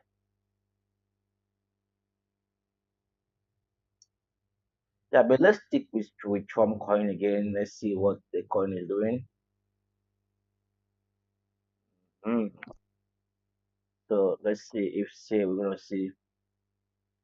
Actually, I want to make some money from this coin. It's down 18%. I already sold the coin, but I saw liquidity pulled out from. Maybe they can pop the coin again. Let's just see how it goes. Oh, yeah.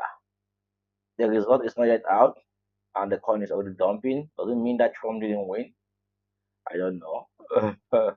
The market is saying something. Let's look at poly market. If something has changed, or the fresh is fresh.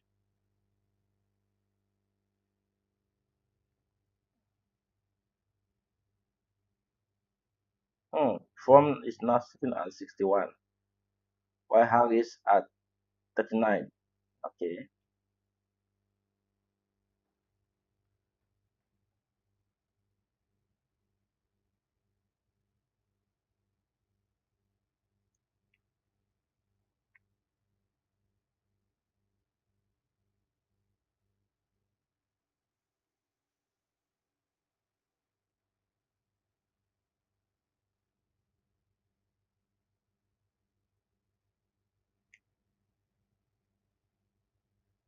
Should I buy Trump coin now?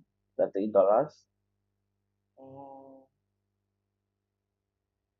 Um, let me see how this candle is gonna close. Let's go to the 5 minutes time frame. Let's see what's gonna happen here on the 5 minute time frame. Yep. Hmm. Let me see price action on this 5 minute time frame that I confirm. If I want to buy this coin right now, I already transfer some money to Swap. Buy. Wow.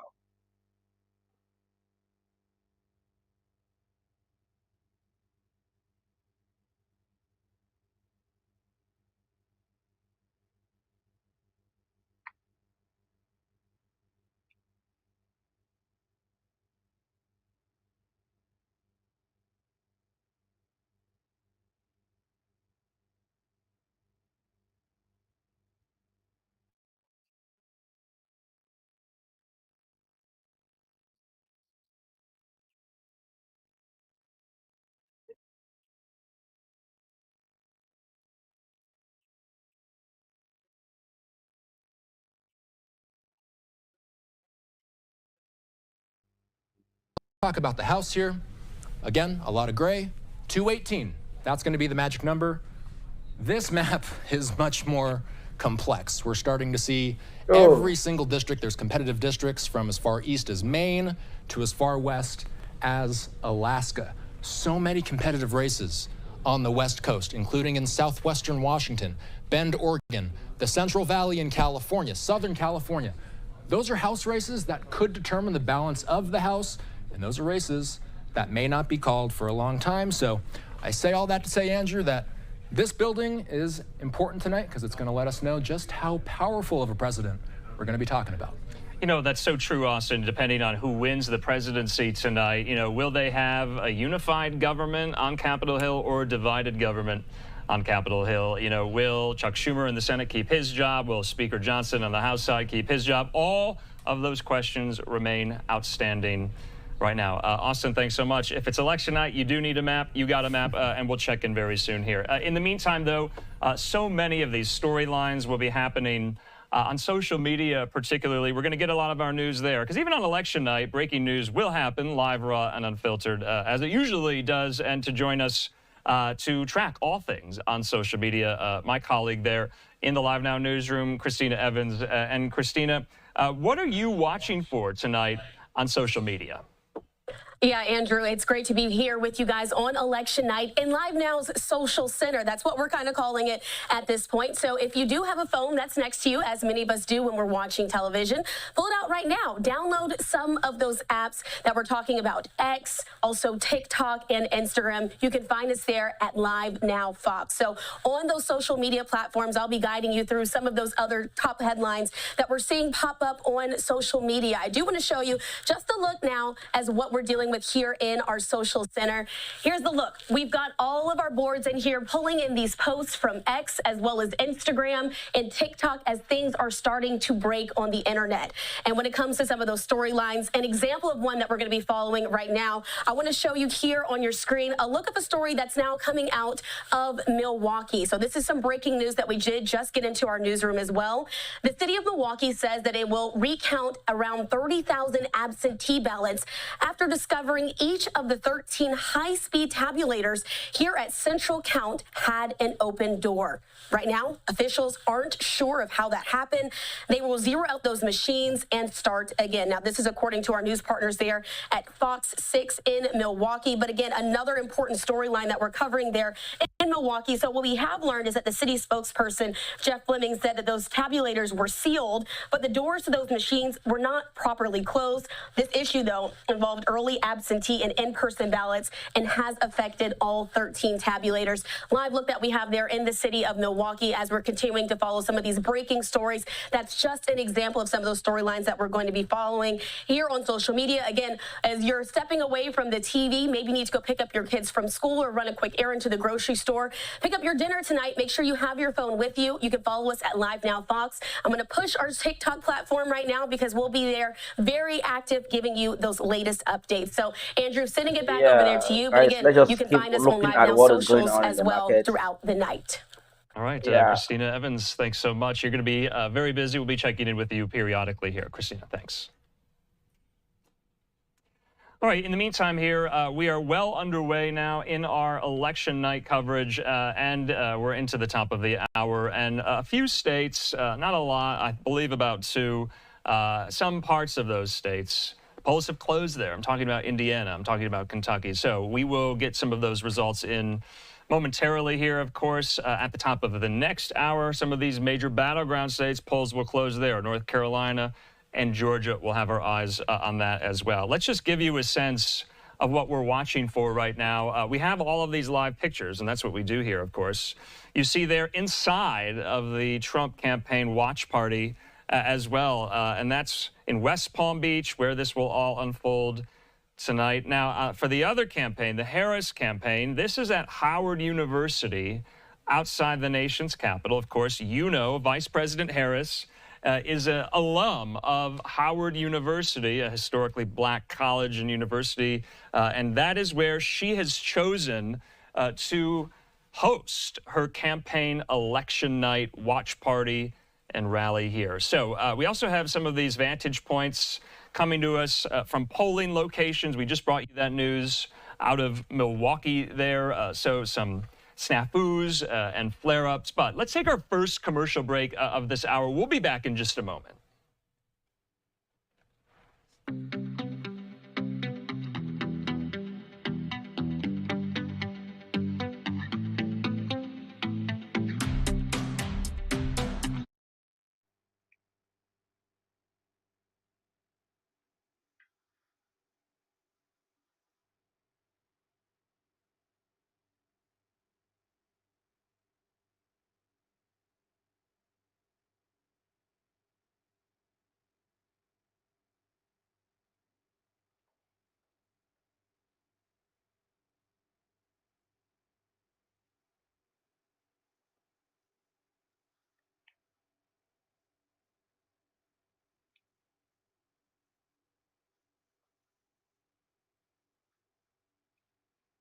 Hmm.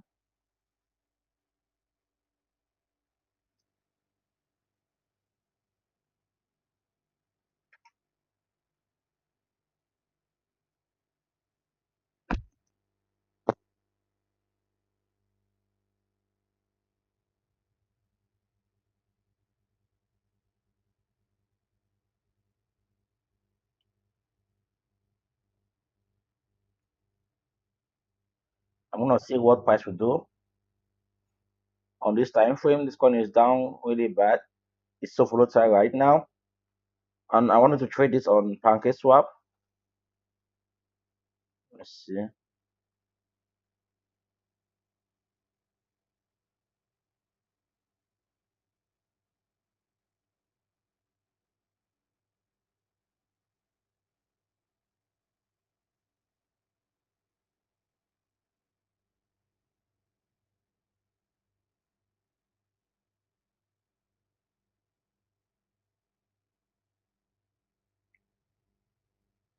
If I get multiple rejection here, then I'm gonna actually. I've seen the on the 15 minutes time frame. I've seen a vector kind of, So let's see how this movement is gonna be. But let me get ready to buy Trump coin. I think if say I see um good movement, I wanna buy the coin.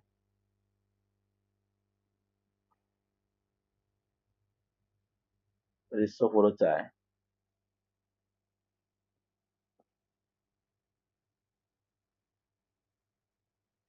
It's down 19%. The past 1 hour is down 13%.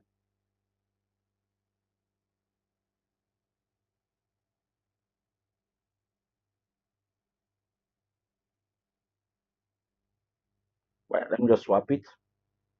I never know. Let me just swap this.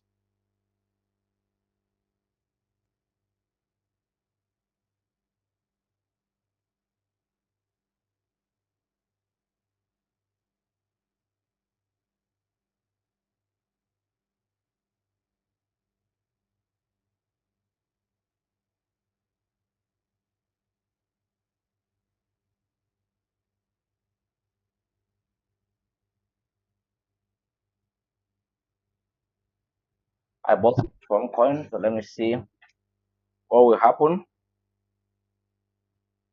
Oh boy.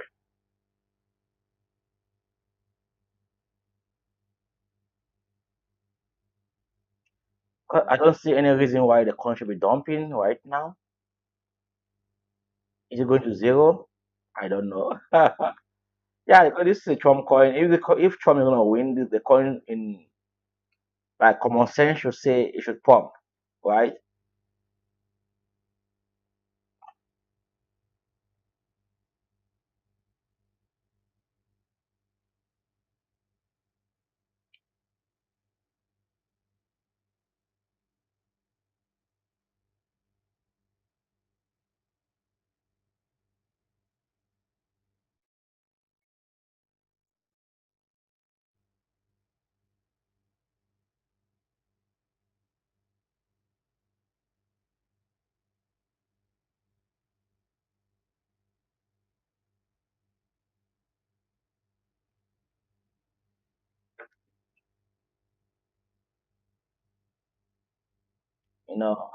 I was talking on the live that this pump because it didn't go to make higher highs, so there's high chances that it's gonna come from this low, yeah, this low. So maybe we're gonna see an attempt to like recover this most of these vectors here, this candle particularly. If that's not the case, then I think we're gonna keep dumping uh on the downside more. Yeah. What is going on with Baby Doge coin? Let's see. Baby Doge. What's going on?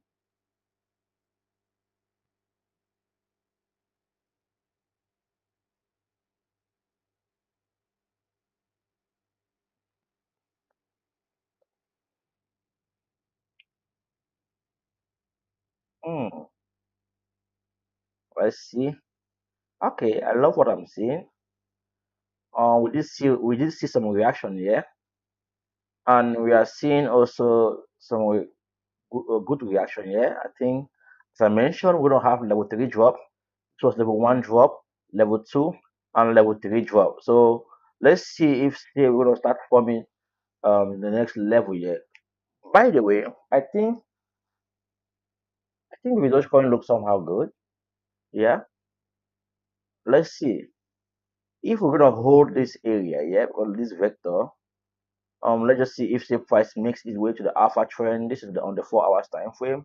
Let's look at this on the let's see, yeah, this high price came to this zone. Price attempt but didn't succeed. It came here. So let's see what price will do. If the price close above either of above this area, and I think the target is gonna be where we see the alpha trend printed this cells kicking here. Yeah, that's gonna be a good trade to take. Mm.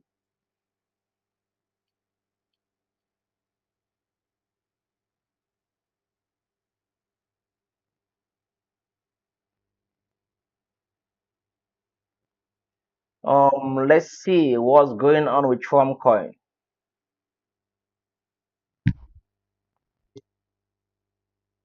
Let's stick here on.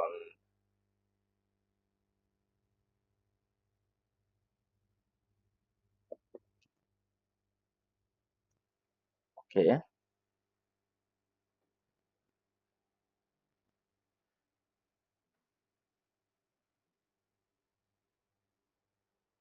Oh, oh, a little bit tired. Mm. Okay. A little bit tired. Maybe I want to stand a little bit. Let me see. I'll stand a little bit.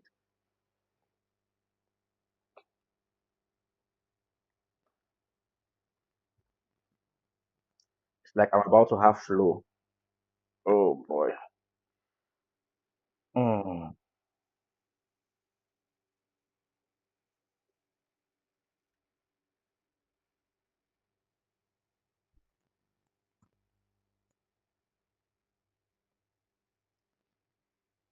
Wow. My back. Mm. I've been sitting for like 2 hours. Let me stand a little bit. It's healthy to stand. At least I can see I have 12 people watching me live, 10 on X, and 2 on YouTube. I understand everyone is sleeping right now, but look at this coin is pumping already.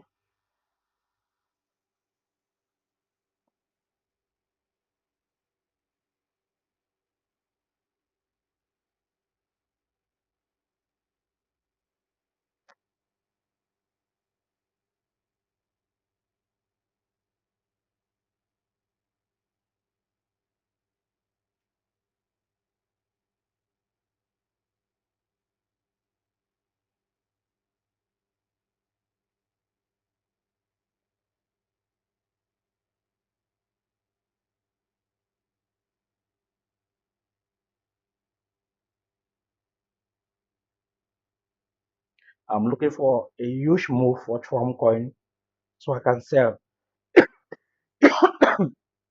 Yes, you guys, I have cold.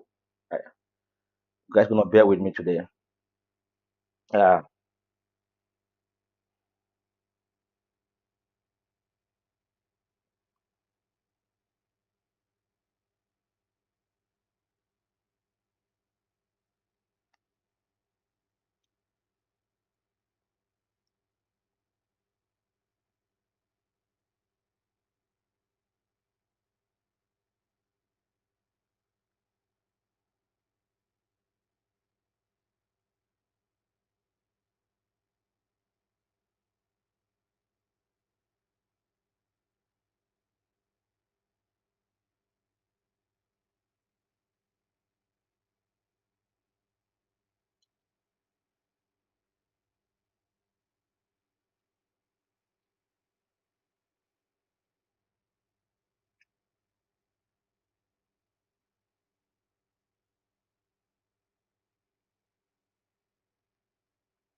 The maps that we're going to be working with all night tonight here. We can focus in on some of these counties. I'll focus in on Fort Wayne for the purpose of just showing what kind of information we're going to be seeing throughout the night.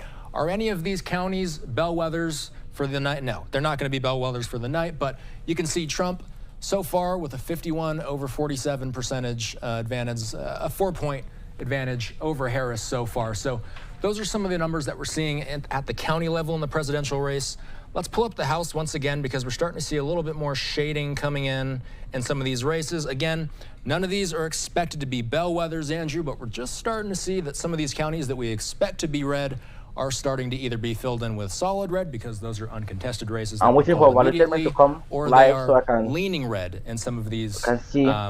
Unsurprisingly red counties. Sure. Andrew. Yeah, and Austin, of course, we mentioned the gubernatorial contest there 40 in minutes Indiana, in the 32 Hoosier minutes, State. these guys are I gonna be mentioned live, Mike so Braun. let's Remember, listen to he's their currently the Republican commentary. senator Guys, from gonna be Indiana. He here wanted to do with you guys and live. try his hand at the governor's mansion there. We're getting results in around 4% of estimated votes counted for the governor's race in Indiana. Braun at 58%. His Democratic challenger, Jennifer McCormick, at 39% right now. Braun with a pretty sizable margin over McCormick. It's still early, though. But interesting, this opened up a seat kind of in the Senate for Republicans in Indiana, though Jim Banks, he tried his hand at Senate politics, and it's seemingly going well for him.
This is Trump Coin, by the way, guys. If you're watching me, this is Trump Coin, and I'm trying to see if say I can get some stuff out of it. You know, it looks somehow cool. So I'm trying to trade this coin right now.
She's made access to capital and tax credits for small employers and Main Street the hallmark of her campaign. She's focused on bringing down the cost of housing and groceries for families. Those are things that are plans and that are really unique to the vice president, I think are really identifying. And I also just think, she's been very focused on building a broad coalition. So in addition to really working to, talk to the African American community, the youth vote community, we're really encouraged by the numbers we're seeing out of Pennsylvania with the Puerto Rican community, for example, and young voters, on college campus coming out to support the vice president.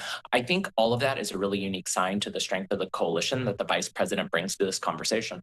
So, Red, I got to ask also, because issues are front and center in this campaign, including reproductive rights and abortion here. Is the Dobbs decision from 2 years ago, is that fading or is that ramping up amongst the base of the Democratic Party here? Will we see any effect, especially amongst this key voting demographic, that's suburban women and young women here? It seems like the Harris campaign has put a lot of their eggs into that voting constituency here. Will it matter? Look, Dobbs is very important, and a woman's right to choose is a key part of this campaign. The vice president has been clear, but there's a broader narrative here, right? This is about freedom. Do you want a candidate that supports freedom? If so, you want to support Kamala Harris. Do you want a candidate that will take us forward and continue to grow the economy? If so, you want Kamala Harris. Do you want a candidate who's more focused on bringing the country together, reaching across the aisle with people like Liz Cheney, for example? Then you want Kamala Harris. I think all Donald Trump has offered is tax breaks for his, buddies who run really large businesses, and a lot of divisiveness. And I think a lot of folks that include suburban women, but also include many constituencies, Let's right? see if We say we are talk gonna grab to this everyone, liquidity around are 70K, tired of division, and they really, you really want to know, move for forward. They want Bitcoin. to feel joy. They want to feel optimistic about Let's America. And see I what think will happen. Kamala Harris is a new generation. She's a new kind of candidate. But just lastly, what else are you watching for tonight? You have such a pulse on all of this. I'm sure you're watching a lot of metrics. Yeah, look, I think, early on in the night, we're going to see Kamala Harris doing quite well and Democrats doing right well. The reality is we will see some of the southern states be called early, and those are states that generally will be favorable to Donald Trump. But I think it is likely that we probably won't know the complete results of the election tonight. We'll have a better idea, I think, early in the morning, around 5 or 6 a.m., about where Pennsylvania is headed. We have to remember that, until all the ballots are in, Pennsylvania can't start counting. And then there's several days where they can do this thing called the curing of the ballot. Nevada also has rules where ballots can, still come in if they're marked by mail for 4 or 5 days. So I think, what we'll see is we'll see a strong night for the vice president in the beginning. Maybe we'll start to see some, tipping over to the Republican side. But I really think over the next few days, you'll see the vice president, as all of the ballots are coming in, begin to take the lead in states out across the West. All right, Rhett Buttle, I can't thank you enough. You've been really instrumental this campaign cycle. We'll talk soon. Thanks so much, Andrew. Have a great night. Thank you. All right, in the meantime here, we do want to take just another quick commercial break. The results will keep coming in. We brought you some out of Kentucky and Indiana especially. We'll be bringing in my colleague here, Austin Westphal, in the Live Now newsroom, and some more experts and analysts to help us make sense of some of these themes, some of these plots and storylines that we have been discussing all year. We'll see you in 2 minutes. Actually, no, let's not go to break. We have Philadelphia officials up there speaking to reporters about some of these claims the former president has made about voting in the city. Let's watch. There is no cheating. There's no smoke to it. People say things, but it doesn't necessarily mean that it's true. We've learned this in 2020. We have hardworking people trying to give the citizens of America the election that they deserve. Do you know any specifics of the...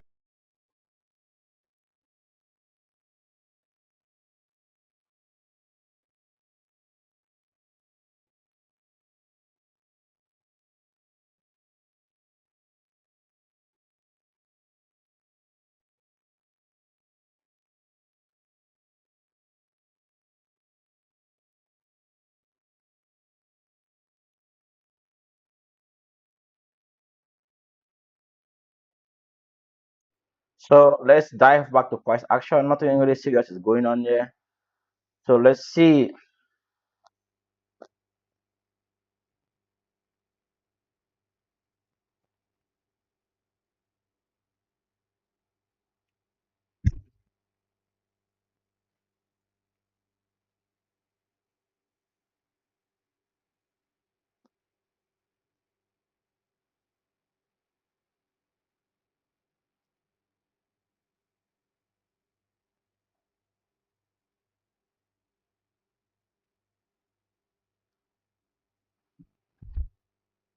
So we might see price do something like this. I'm not able to see to get my indicators. Yeah, too bad. Let's see. Oh, too bad.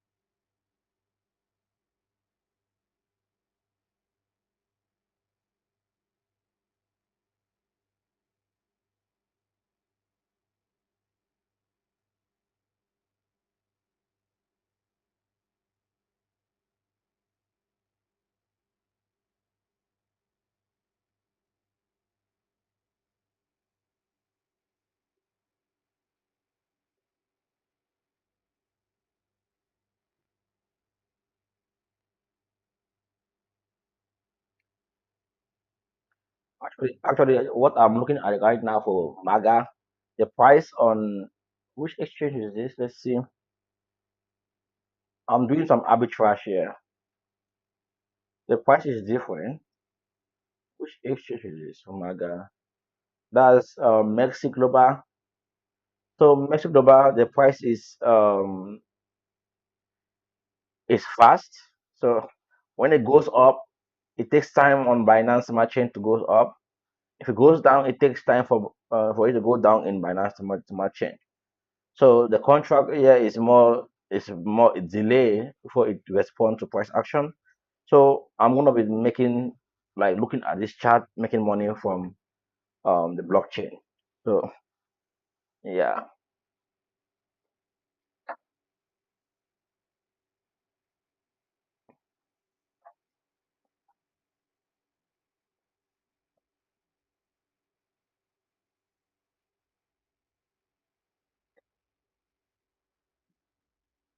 Mhm.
The price just stuck.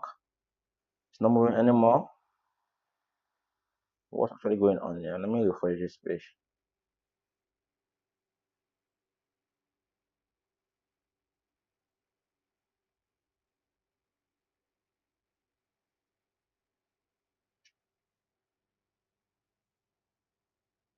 The volume is 1 million. So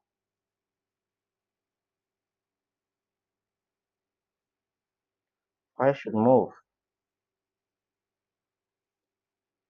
There's a glitch here on. Let me see.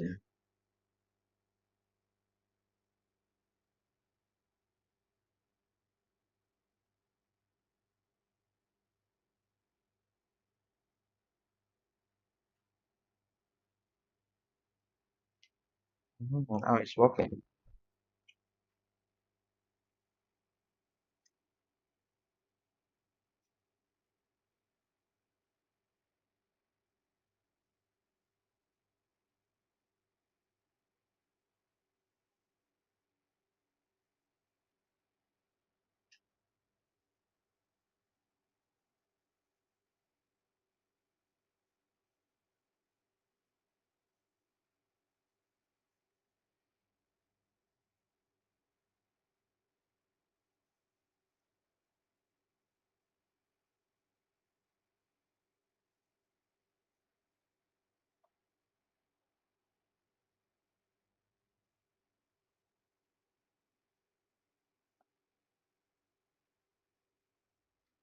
In 15 minutes, Patrick Bet is gonna be live. I want to listen to what this guy has to say. He's one of my icon, Patrick Bet.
Oh, I feel so tired, guys.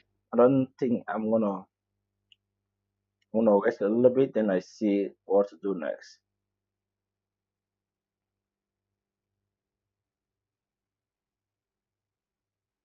I'm going to be back shortly.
where she first ran for office as freshman class representative. Andrew.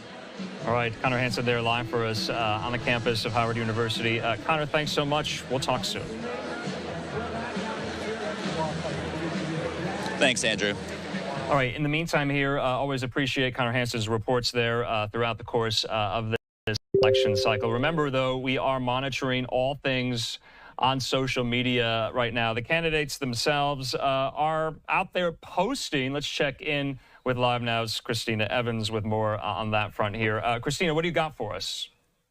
Yes, Andrew, of course, like I said earlier today, we're here in our social center making sure that we're keeping you up to date as all of these tweets and posts that are happening on X, Facebook, Instagram, and TikTok are happening. And here in our social center, one of the things we now want to highlight right now are the posts from the candidates themselves. If you take a look at your screen here, you can see this TikTok was posted from real Donald Trump's page there on the platform, asking voters to stay in line. That same sentiment repeated by Vice President Kamala Harris on X as well, and her running mate as well, Tim Walz, saying just 1 or 2 votes in each precinct could make the difference.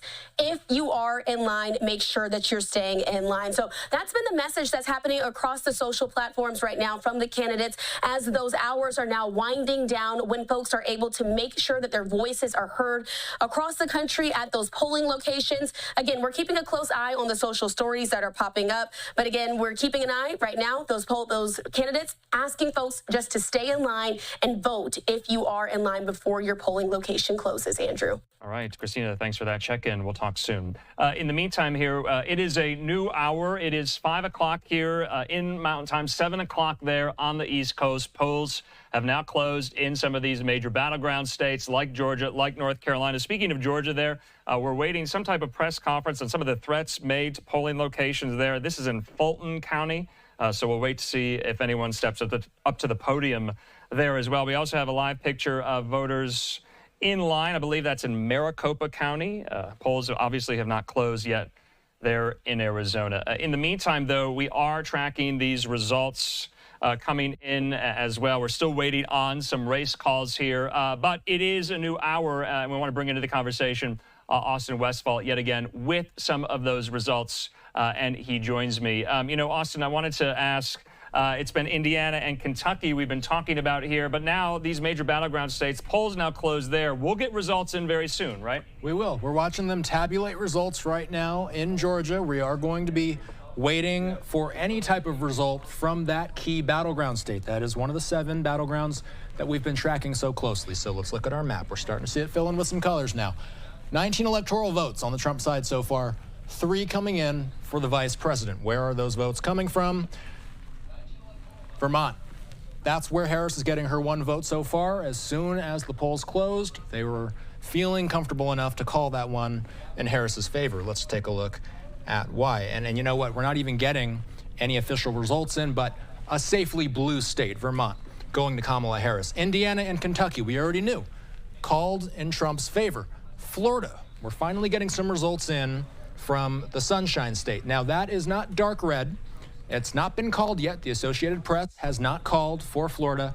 That is 30 electoral votes that are expected to go red. There is an interesting Senate race that we're watching for there. And you know what? While we're talking about the Senate, Andrew, let's pull up our Senate map. We've so far seen 1 Senate race being called in Indiana. So, Indiana. And we will back up here a little bit because Jim Banks, the Associated Press, officially calling the Indiana Senate race in Banks's favor. He has 62% over McRae's 35%. That's only with 12% of the votes tabulated. The AP feeling your best. Everybody sit down. Toss-up. Let's focus on one. What's up, baby? All right, guys, to everyone here in the hangar and all the people at home, welcome to Valuetainment's Election Night in America. One more time, everybody, let's go.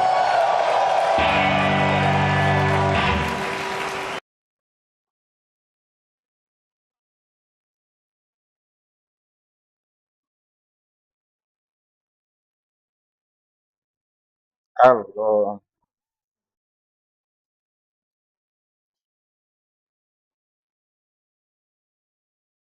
You guys ready to see it live? Come on, guys, I want to hear. Are you guys ready to see it live? Ladies and gentlemen, put your hands together right now for Armin!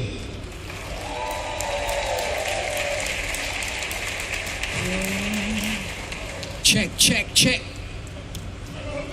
No. Thank you, Vinny. Ladies and gentlemen, how y'all feeling tonight?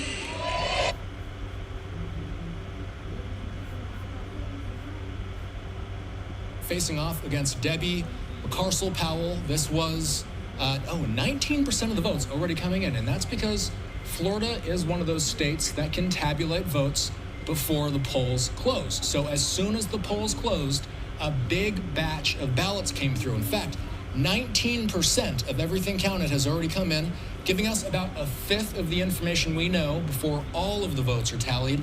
And so far, Rick Scott has just over 50% of the vote. Right now, it looks like Scott is up by roughly 4 points. The Democrats, they're going to need to win some of these competitive seats in states like Florida, Texas. There's even an independent running in Nebraska. The Democrats are on the defense when it comes to the Senate, Andrew. Florida is one of those key races that they're hoping to win. That's right. We do have some of the head-to-head here with the results from the Associated Press there. Republican Rick Scott over his Democratic challenger, Debbie McCarcel-Powell. 51-47, still very early for this race there. But Austin, like you said, we do have some of these race calls for the presidential contest. Let's get those out of the way here. Indiana, the Hoosier state, has now been called for former President Donald Trump there, with around 14% of estimated votes counted, 11 electoral votes, like you said, Austin, going to Donald Trump from Indiana as well. Also, Kentucky. Trump winning at Indiana. This is in Trump's column there. The AP calling Kentucky for Donald Trump. Trump gets 8 electoral votes there in Kentucky, and you see maybe in the morning we're going to know the winner in the morning. And Harris. I think so. This is to be expected with Indiana and Kentucky here. If we can put up the results as well. You mentioned the Indiana Senate race between Jim Banks, the congressman right now, and his challenger as well, the Democrat. That race being called for Banks. So this seat, Austin, remains in Republican hands here. Jim Banks beating Valerie McRae there. He stays on Capitol Hill, but he moves over to the other chamber there, the upper chamber. So just wanted to kind of give everyone the run through for some of these states. Like you said, we have the head-to-head matchup. Austin, Vermont, this goes to Harris, 3 electoral votes in Harris's column for Vermont there. So we are just getting started. We're in a new hour. And yes, if we can come out to the map one more time, because there's going to be an odd color on the senatorial map. I just want to make sure everybody understands what we're looking at, because you're used to seeing reds and blues on these maps. The reason why you're seeing yellow in Vermont is simply because Senator Sanders is an independent. So Sanders there, they're able to call this one as soon as the polls are closed. We don't even see the numbers coming in for this race yet, but Senator Sanders with a healthy lead, a healthy advantage in order to get another 6-year Senate term, Andrew. All right, we do have live pictures there at the White House. Also, polls closing this hour in 13 states, like we said there, in North Carolina and Georgia. The prize for the White House is on. We're monitoring some of these early results in as well. Let's bring into the conversation some more of our analysts, experts, and reporters, including Riley Rogerson there at Notice.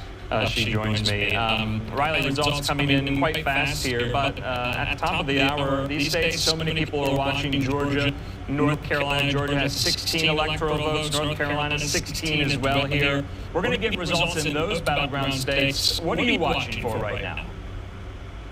Definitely North Carolina, definitely Georgia. Later in the night, absolutely Pennsylvania, which has a really important Senate race as well. Nevada, Arizona. I'm sure I'm missing some swing states there, but I'm watching the same states the rest of the country is watching, which are all supposed to be nail biters, and we'll see when we get results. Yeah, Riley, I wanted to, other things that you've been watching for. I've been watching for enthusiasm, turnout, some of the same-day voter turnout. It seems like the Harris and Trump camps are really contending with the early vote numbers and the same-day voting numbers and the by-mail numbers here. Absolutely. This is all numbers. And you see already the Trump camp is really paying very close attention in Philadelphia. Yeah, next up, the man who knows how to bring the heat. He knows everything from They're finance to saying is romance. the turnout, He's one of in a Miami's very most eligible strong ambassadors. He room, went which from they- broke and woke to rich and voting for Donald Trump. Give it up for Adam Sosnick!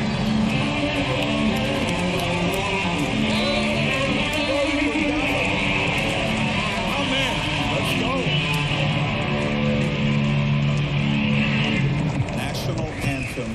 All right, last but definitely not least, he's the reason we are in this airplane hangar. He's a true visionary entrepreneur, the driving force behind Valuetainment, and it's because of leaders like him, the future actually does look bright. Put your hands together for the host of the PBD podcast and CEO of Valuetainment, Patrick Bet David. Let's go. Let's go.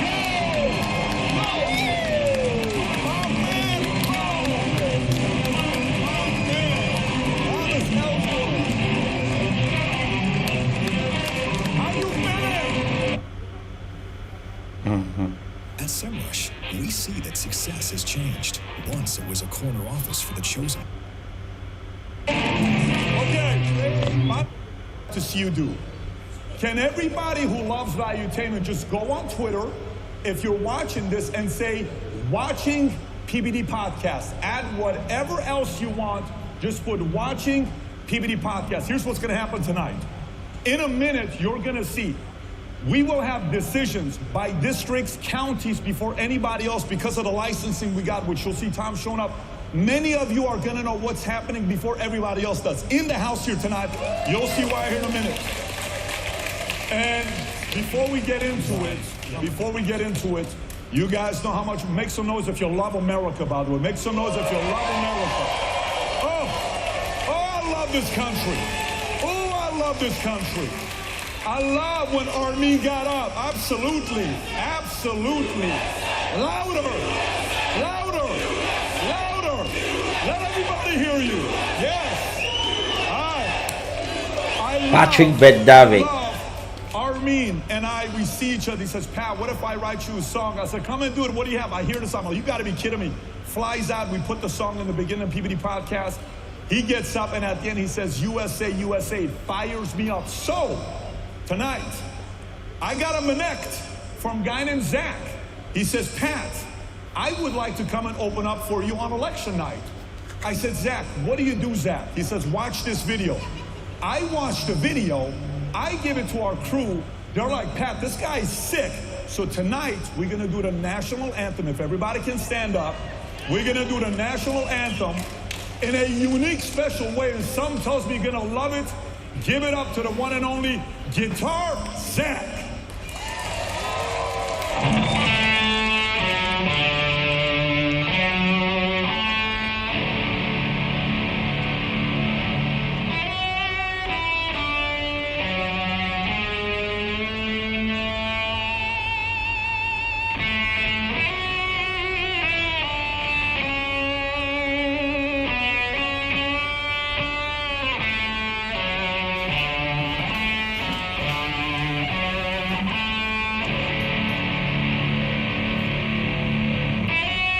Come on, come on, come on. Election night is hit.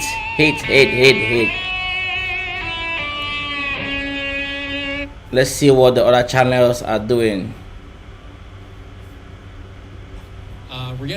So we're seeing now 78,000 votes for Harris versus 63,000 votes for Trump. So we're getting in a little bit more context as to how people are leaning. We don't know exactly where these votes are coming from, but we do know that Harris so far, with only 3% of the votes tabulated, Harris has a 10-point advantage over Trump.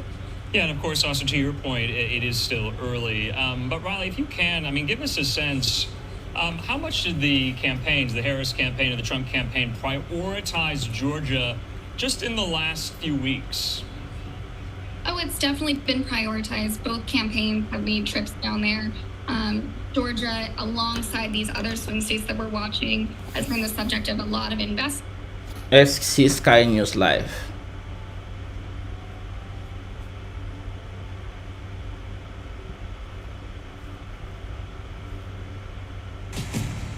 Trade with Sabio Trade Money and keep 90% of profit for yourself. Plans from...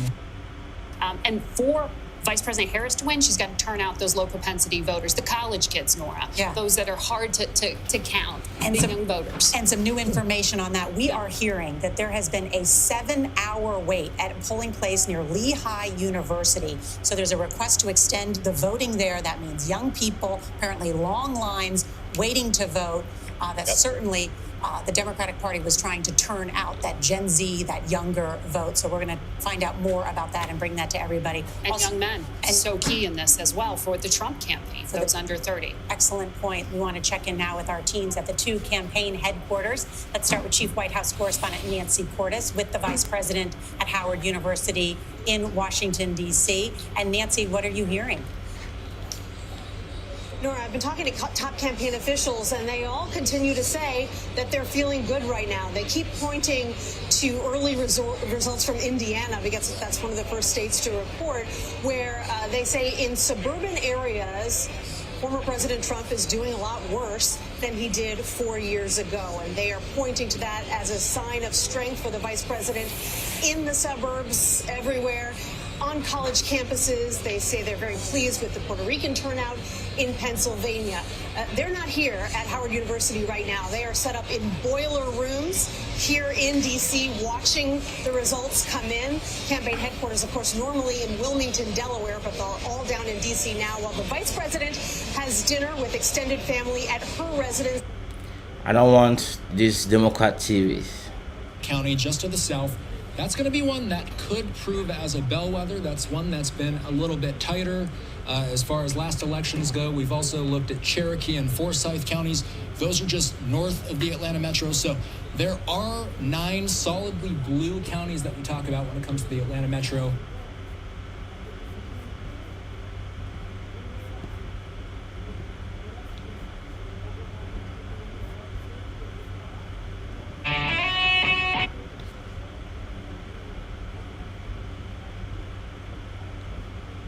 Yeah, I would, yes, absolutely. What we have so far is basically Indiana and Kentucky are within millimeters of being called. Yep. Oh, as you can see here, he's carrying a 22-point lead, and there's with 15% of it reported, but you can see the red map and you can see what's coming. So Tom, Indiana is showing 60.6 Trump, but it's only 15% that's been reported, another 2.571 remaining, right? That's correct. That's because all of our analytics are looking at the rest of those gray counties or rural counties. And so with 15% reported, it doesn't look possible. It is not possible for her to catch up with where it was. We're also calling Kentucky. Kentucky is also called. Yep, 72.3. Florida's very close. And it says, and South Carolina. Trump is. South Carolina. Let's see. Believe it or not, has been called. The numbers aren't updated right here, but South Carolina has been called. South Carolina's already been called. Right, because these are the first ones to close. The first one's done. Got it. And then VT News AI will be up here with the map being updated up to the moment. Do we have that? Let's get Okay, fantastic. Tom, if you can grab a seat. By the way, anybody ever seen this documentary called Hangover? Anybody's ever seen this documentary called Hangover? We have one of the leading stars in this documentary, Hangover, here with us. If he's in the building and he's got the mic on, extremely sexy, very handsome, somehow connected to the CIA. Some people say nobody believes it. Give it up to the one and only Brian Callen. Where you at, Brian? Come on up here, Brian.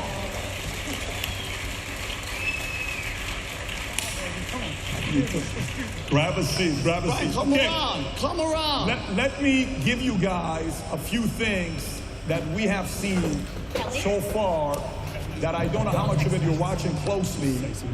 This is what we know so far. Let me read this to you. Okay. So, how many of you are familiar with the bomb threats that came in Georgia? Has anybody been following that story? So apparently there's bomb threats in Georgia, and then what do we find out? That it was an employee, apparently, that was a part of it. A pollster. Right?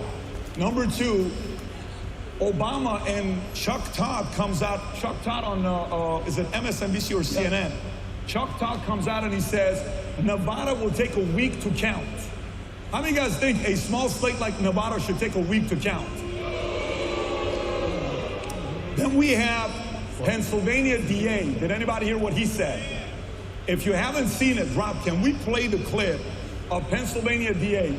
This is a guy that I think one of the committees he's a part of, George Soros, gave $1.7 million. And here's what this guy named Larry Krasner, if you have that clip ready, let's show it to the audience. Here's what he had to say earlier. Go for it, Rob. I want people to be reassured that when they get up tomorrow to go vote, if they have not voted already, that everybody in this city is working and has been working for months to make sure that there will be nothing tough about that experience and nothing to fear in that experience. But I also want to be clear, anybody who thinks it's time to play militia, F around and find out. Anybody who thinks it's time to insult, to deride, to mistreat, to threaten people, F around and find out. We do have the cuffs, we do have the jail cells, we do have the Philly juries, and we have the state prisons. So if you're going to try to turn an election into some form of coercion, if you're going to try to bully people, bully votes or voters, Brian, how do you process that? How do you process the district attorney, one of the DAs from Pennsylvania, threatening everybody? If you're not happy with the results, if you're not happy about what's going on, F around and find out. How do you process that? Can we get his mic on, please, guys? My mic off? Can we turn on his mic? Vinny, your thoughts on this? You want to hear it? I mean, is it a surprise, Pat? It's funny how only the swing states and only the battleground states, the computers are messing up. People are getting told to go home early. It's like, it's the same playbook every single time. Then when you hear the guy from Nevada, Chuck Todd say, hey, it's gonna take 3 weeks. It's gonna take 4 weeks. Which country had an election, PBD? They had 20 million people, and they voted in 1 day, done deal, finish. So I think it's ridiculous, and this is the game plan. This is the game plan. By the way, Rob, can you pull up what Trump coin is doing well? Obama tweeted earlier. I just want to kind of show you guys this tweet. And I'm wondering, how do you process... Trump coin is actually doing well, guys. This is a former president, a two-term president. For Democrats, he's a hero for many. And he was one of the presidents that when he won, they called it very early. Rob, if you can pull up this tweet that came from him, right here. He said it took several days to count every ballot in 2020. And it's very likely we won't know the outcome tonight either. So please keep a few things in mind as you make your voice heard today. Thousands of election workers around the country are working hard. Respect them, thank them. Don't share things before checking your sources. Let the process run its course. It takes time to count every ballot. How do you feel about this, by the way? Rob, can you show what my response was to him with the tweet? If you can show, here's what I said. I said, Barack, how do third world countries with inferior technology to ours manage to count their votes in 1 day? Respectfully, this is why people don't trust you. I don't understand it. I don't understand it. Tom, your thoughts on that? Should it take that long for the greatest country in the world to count it? I think it's obscene. It's an insult to the technology that that's it's an insult to oh boy. the backbone of America, which has been honesty and integrity, and we've been getting it right. I love what is going on here. This is taking longer. Hopefully YouTube doesn't give me because we can do it in a day. Look, if they want to get our taxes done by April 15th, they managed to put a deadline. By the way, I'm trading Trump coin. So it's pretty obscene. I'm actually trading this coin. The president would be saying this unless he's maybe I'm scalping the coin, by the way. Brian, how do you process it? To me, I think essentially this is just showmanship. And in today's world, political world, you are rewarded for amplifying your monologue. So it doesn't matter. It's become... Whoa. I have a very strong voice. Sorry, that's my theater voice. But you know, nowadays, you are rewarded for being a tyrannical centerpiece. Let's see what Bitcoin is doing, by the way. It's just Bitcoin just break above 70K. Let's see if Bitcoin is gonna go for this liquidity here. let's get back to Bitcoin, yeah? Just so you know, that's intentional. By the way, Dominance we don't want you to hear him. is on fire. 10 minutes late, I said mute him for the first 10 minutes. So that is not an AV issue. That's a Brian Callen. We love him as well. Is that too We're gonna figure this thing out. Adam, where you at with this? Well, mic check. Can we hear each other okay? How are we feeling? All right. So, by the way, before I even say anything, can we just give a shout out to PBD for putting this whole thing together? Look at the size of this American flag. Look at you guys. Clap it up for being here. We're going to be here all night. Patrick, I wasn't saying that about you. Did you think I was saying that about you? I was saying that about Barack. I'm giving you a hard time. Oh, okay. Because I want to make sure that I like what you said, but what I was saying about Barack or all these guys that posted. Man, we got to get your mic checked. I'm sorry? We got to talk to Eddie. Don't remember Eddie? We got to get your mic checked. Come on. No, I agree with what you're saying here. I think that's very true. I think we're losing trust. By the way, like if you think about it, why would somebody tweet that? Isn't the goal to get the results in today? Why would anybody in the right mind tweet that? Let alone anybody. Trump coin is on fire. On fire. Something like that. Where you would even Trump is on fire. I think, but I do think everybody's afraid of where their information is coming from. And I think it's the first time in a long time where none of us can agree on even the source of where we're getting our information. So if I say to you, I heard it on CNN, you stop me before I can even finish my sentence, right? Or if I say to somebody who's liberal leaning, I heard it on Fox, they stop me before I get it out. So I think that might be kind of where we're at, and I don't really know how to navigate that space. What's true, what's not, where's it coming from? So, Vinny, where you at with it? You know? Where you at with it? Anything. Barack Obama. If you're watching me and you can hear me, let me know you can hear me. People in the history of the country. Period. Can you guys hear that? One of the most divisive. All the only change that happened is people started hating each other more, and everybody became just anti-everybody. Everything was about race. And I think him coming out, what's the last thing? What did he say the other day too? Spreading lies. Do you guys remember the whole, there's good people on both sides? He was pushing that the other day as well. It's time for this guy just to disappear, and I hope after this election he's gone. Period. Done deal. Okay, so which one of you, maybe Tom, I'll come to you, because Tom is very analytical, data-driven, logical. What's your position tonight? Where are you at, percentage-wise, Trump winning or Kamala winning tonight, based on what you're seeing with the polls? What do I see right now? Kind of what my call was as the polls were closing. That's what is my call right now. What do you think is going to happen tonight based on the stuff you're seeing? Got it. What I think is going to happen tonight is we are going to see North Carolina, Georgia, and Florida go. As a matter of fact, that strong in the rural counties already in the great state of Florida. So, however, we saw what was going on in Bucks County. We saw what was going on in Philadelphia.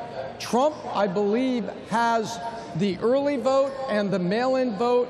Was very strong Republican registration. You don't know who voted in those, but you know who registered. And what we see here is, I believe Pennsylvania should be Trump's, but I don't trust Philadelphia and I don't trust Bucks County. Because if they call Philadelphia, the mainstream media knows they're calling the race. So I look at Pennsylvania and look at the Democrat machine in Philadelphia wants to hold back that state. But I think it holds back the inevitable. That's how I see it. Adam. As far as odds? Odds tonight. What do you think is going to happen tonight? Okay. Well, we're going to call some people out real quick. Can we go back in history just a second? Sure. Okay. Audio okay out there, guys? We doing okay? Yeah. Make some noise if you're voting for Trump this time around. I'm trading coin, baby. I know we have a huge Kamala base out there. Make some noise if you're at the Kamala camp. Awesome job, guys. I think in 2020, a lot of people don't understand that Joe Biden was actually the favorite. I think due to COVID and just sort of, whether you want to blame it on the media or blame it on Trump, a combination of both, the country was sort of over Trump. But it's almost like a breakup with an ex. Until you start dating someone else and you're like, the ex actually wasn't that bad. He might have told me the things that I was uncomfortable hearing, but he was right. You're starting to see a lot of things out there saying Trump was right. Have you seen this thing out there? Trump was right. So this time around, Vegas has Trump up 60% to 40%. Vegas has Trump up 60 to 40. So it's basically the exact same odds Biden had with Trump last year. Trump has a little bit of better odds than Kamala this year. Okay, so did you guys hear what he just said, or you want me to repeat it? Who heard what he said? Did anybody hear what he said? Okay. Vegas, by the way, just so you know, the AB team is figuring out, it's great on YouTube. You guys, they're going to figure it out in the room. Vegas odds last time in 2020 had Biden winning. Vegas odds this time has Trump winning 60-40, a bigger lead than what they had last time with Biden winning. Right. And that's Vegas. Vegas doesn't like to lose money. To kind of just, to put it in pollster terms, everybody knows the race is to 270, right? So if it's a football game, if you've ever bet on football or basketball, any sports out there, maybe I'm admitting I had a problem at one point in my life, there's something called the over-under. So Trump's over-under, if you want to place a bet, is 280, meaning they're expecting him to win by at least 10 points. Kamala's over-under is 256. So I say this all the time, I don't trust Pew, I don't trust Quinnipiac, ABC, NBC, CBS, Fox, none of it, because they have no accountability. Who has accountability is Vegas, because if they lose, if they're wrong, you know what they got to do? Bitcoin on fire. Pay up. So FTM, follow the money. Vegas has their money on Trump. How many of you have been following the podcast for a few years? Who's been following it for a couple of years? How many of you have seen the evolution of our friend here, Adam Sosnick? Tired, guys. Tired. Who's proud of Adam? What's happened to him the last 2 years? Actually, I'm feeling important. Trump coin. Can we all on three say, I'm proud of you, Adam? 1, 2, 3. The Trump coin. We're proud of you, buddy. Thank They're you. very proud of you on what's going on. So if I just posted a video on Instagram showing, I said, shh, don't tell anybody. But I showed proof that I voted for Trump this time around. Thank you. I think what it comes down to is if you told me in 2020 that I was going to vote for Trump, I would tell you that you were crazy. Oh, I'm not going to vote for that guy. If you told me in 2024 that I was going to vote for Kamala, I would tell you that I'm crazy. So I said a year ago when the election hit up that the lesser of the two crazies is going to win this election. And Trump was, for all intents and purposes, pretty disruptive. And then whatever's happened with the Democratic Party, it's unrecognizable. If you've ever voted for Clinton, or if there's older people here, JFK, the Democratic Party is completely unrecognizable. And you have to vote with your pockets, and you have to vote with your actual ballot to get rid of this administration. Going back to Brian, if you can maybe bring the mic a little bit closer to you. Brian, when you and I spoke earlier, you're a little bit skeptical. What are you concerned about? I'm not skeptical. I am because I'm very worried about how blatant the mainstream media has been in essentially doing whatever they can to make Kamala Harris look good and reporting nothing good about Donald Trump. So I'm gonna get some. You know, I don't worry so much about fraud, but I worry that the fix is in that sense. But what I'm really rooting for is if Trump can win this, it'll be a huge I'm coming back. to the mainstream media. And in fact, and by the way, and it's really important, but also the lateral cooperation between the mainstream media and big tech. And Hollywood, and that is a very strong force. But I think the American people are stronger, and what it'll show is that you don't get away with trying to control a false narrative, and they almost did.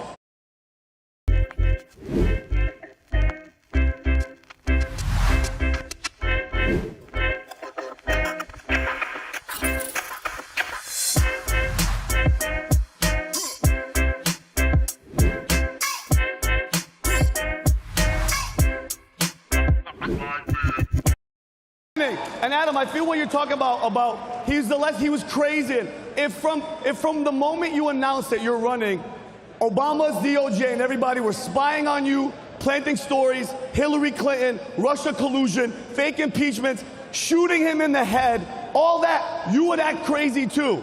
So we weren't crazy, he went crazy. It's taken 8 years for the other side to finally go, oh my God, you guys were right. And I keep telling them, we told you so from the beginning. That's how I roll. That's why he's the angry patriot. You're damn right, and I'm sweating. No, I agree. You take a look at the first, 40 days of her campaign. The mainstream media gave her 97% positive coverage when she wouldn't even go out and conduct an interview. She wouldn't sit with a reporter.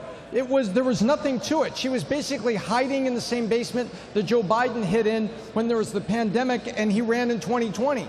And the mainstream media gave her a pass. A month and a half, they didn't do anything. And so Donald Trump or anybody on the conservative side, you have to beat your opponent, you have to beat the mainstream media, and you have to beat your own government that is trying to put censorship on things like X and social media to fight you. If you're a Republican and you win an election, you won it 3-0.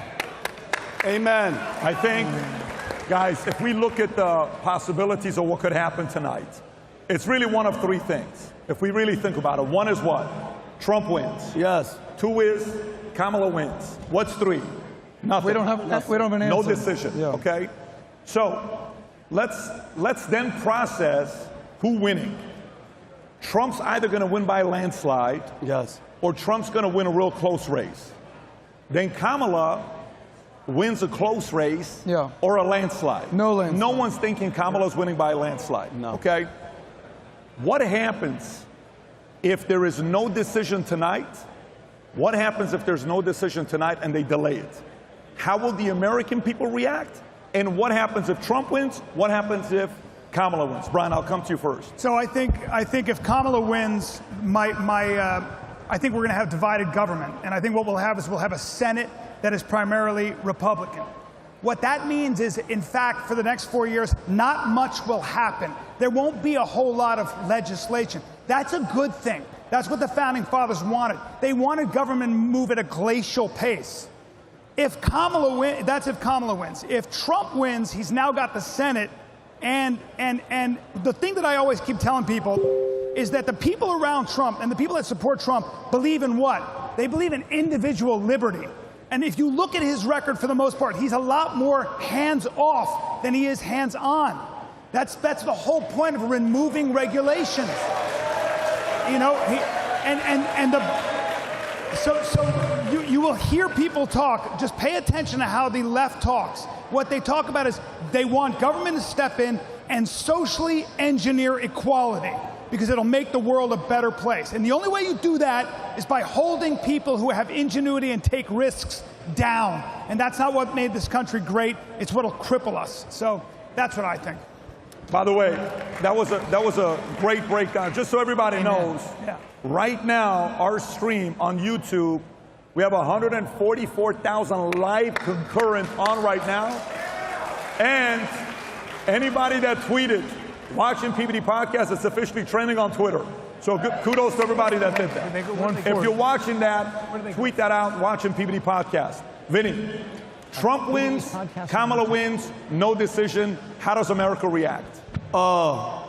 If Trump wins, I think it's vindication, I think it's celebration, I think it's happiness, I think everybody's gonna be in a good place.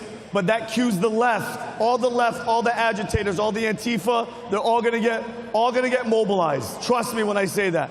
If Kamala wins tonight, guess what? We'll take it, we'll take the loss. But guess what we're not gonna do though? We're not gonna burn down our cities. We're not gonna do all that crazy shit. But if we find out, Pat, that all the polling stations and all these numbers and all this shit is all rigged, then there's gonna be a problem. If there's a draw, well, not a draw, I'm sorry, if it's delayed and they're playing that whole 3 months, 2 months, whatever, that's when it's gonna start getting restless. Because guess what? We didn't do anything when they shot our president in the head. We didn't do anything. Everybody was chill. This. I think that would be the last straw. I think so. Do you have any different perspective on what they said? Go ahead. So I think one of two things is going to happen. I think if Kamala wins, I don't see our country being united at all for at least 4 years. I think Trump has a very unique opportunity. If he wins again, think about you're familiar with the hero's journey? Trump is on his hero's journey vibe right now. And to come back again, this is going to be the second time in American history where a sitting president lost and came back and won. And I think that's going to happen. The last time that happened was Grover Cleveland in the 1890s. So I think Trump will be vindicated. I think there'll be an opportunity for him to bridge the gap. And then eventually, the biggest gap right now in our country, it's not blacks and whites, it's not Jews and Muslims, it's not diploma divide, it's the gender divide. This is the largest gender divide that we've had in the history of our country. Trump is up, I think, 18 points on men, and Kamala is up 16 points in women. Men and women need to get back together and start making some babies. If Trump wins, I might do it tonight, guys. I don't know. We'll see what happens. We'll see what happens. With a woman, no men are getting pregnant. I don't care what you say. By the way, can somebody find this guy a wife or something? If you know somebody. Can we give a shout out real quick? Speaking of, I see our PHP friends right here. Sapala, Adolfo Hart. I see our guy. Hold on, can I give a shout out? Little Pump is in the house. Pump out in the house. Little Pump is in the house. I know Dave Let's Smith go, can baby. be here. I see my Little friend Pump. Rabbi Benny out here. Come on up here. Yo, Pump, come on. You got to hand him a mic if we got it, Rob. Sure. Yeah. We have Tom, a mic. you want to head up there to call a state? Yep, I think they're ready. Yep, I think so we have a Little couple Pump calls can get here. mic'd up. Tom, if you want to get up there with Amy, we got a state to call, folks. West Virginia, Tom, you want to get up there? Yep. Get up there, Tom. So, all right.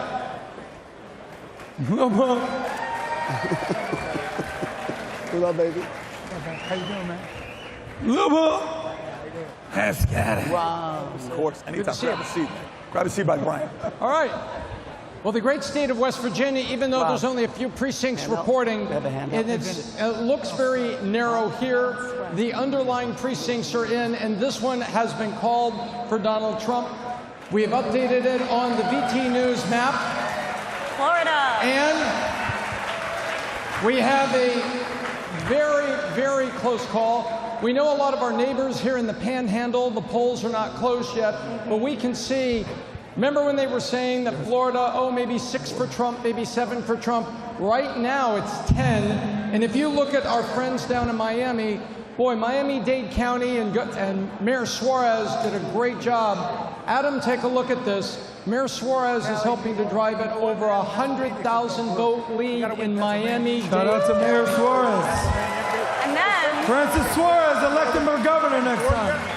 And then we also have Osceola County as well, which happens to be one of the most massive Trump is dense winning, Puerto Rican you know, populations well, that was maybe actually just called for Kamala Trump is going to be within winning Florida. also in other states. So I can see the Trump coin Panhandle is will on close fire. a little bit, but basically Oh, Florida is going to Trump by almost Trump coin is twice on the fire. margin that the pollsters were saying. Was this expected to be this early, this quick? Yep. It was not expected to be this big. This was expected to be 7.5 to 8. Look at this, we're 10 points apart, and this up here is very red. Did you guys hear what he just said? It was expected to be a 7.5% victory and 10-point lead so far. Hours, 21. Wow. The past 1 hour, 21%. All right. So right now, remember, this can We're gonna see a move quick through dump. the I wanna night. buy when I But see a right quick dump. now, I actually get statistically, it's about a 64% probability right now. Remember, some very big states may be held back from being Wait, called. did you say 64% probability of winning a state or winning the whole thing? Of winning the whole thing, but based on all of the current roll. Okay. But remember, if magical things happen at midnight, that changes. If what? If magical things happen at midnight, that changes. One more there?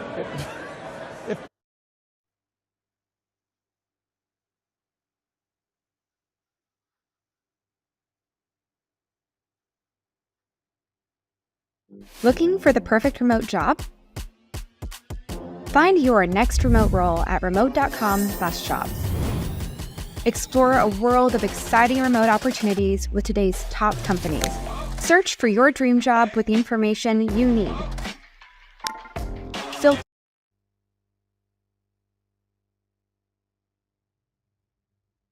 No precincts have officially been reported by the Secretary of State in Pennsylvania. So all the states are different, but you know what? We are here in Florida with a governor that insisted that the systems work as fast as technology would allow. And you can see, Pat, Florida has already counted 62% of its votes. Pennsylvania has reported 0. Pennsylvania has reported 0. Pennsylvania has reported 0. Okay. Fantastic. Thank you for that, Tom. And Amy, do we have a mic for Little Pump? Yes, he has it. Little Pump, how you doing? How you doing? I'm doing good, man. How about you? I like your three-piece suit. You look great. Thank you, sir. Thank you. So how you feeling? Why are you supportive of President Trump? Why are you supporting him? I'm supporting him because he speaks the truth and he says what's on his mind and what's on everybody's mind, and we want freedom. We don't want this shit to be like one of those countries where you can't say whatever you want. We don't want censorship. We don't want none of that. And I'm gonna tell a story, to be honest. 4 years ago when I endorsed Trump, I lost 4 million followers. I lost $20 million deals. And guess what? I did not give a fuck about that because I stand on what I stand on. Did I pronounce it right? You're a very important audience because how old are you? You're 24 years old? 24 years old, yes, sir. 24 years old. Have you always been a Trump guy? And if no, when did it flip for you? I'll be honest, it probably started in 2020. I was sitting at my house and I was on my couch just chilling. I made a video. I was like, you know what? I love Donald Trump because I heard about the whole tax thing. And I was like, we need taxes lowered, all that. I wake up in the morning and that's just all over the news. And next thing you know, I'm at a Trump rally. Oh, and boy. I was like, God damn, bro, it's a dream come true. Flying like fire. By the way, what's your favorite Little Pump song? Which? Gucci Gang! Gucci Gang! So you got billions of views online. You got songs that got billions of views. Yeah, so billions. You've been very successful in your space. Yes, sir. When you went out there and became supportive of Trump, who in the hip-hop community called and says, what are you doing? Why are you doing this? Did anybody call you and tell you anything? I'll be honest. Wait. The mic shut off. Hello, hello?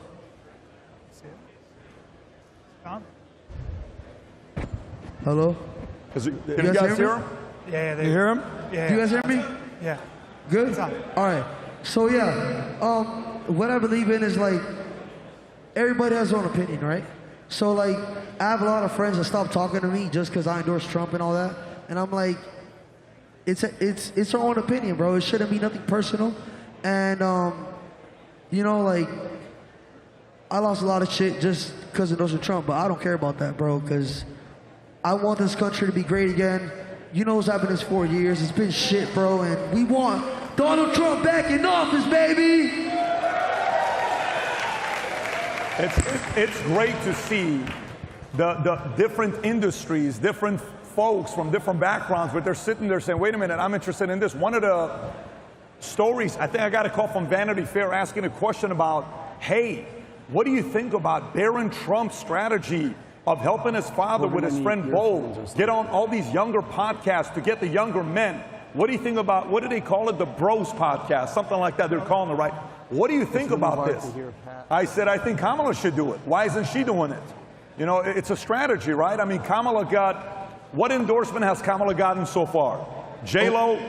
Yes, J-Lo, Taylor Swift, which I went at her. Everybody. And they don't understand this, but they have a big following, and they're over there like endorsing this, and that's gonna ruin our country, and that's what they don't understand, and it's horrible.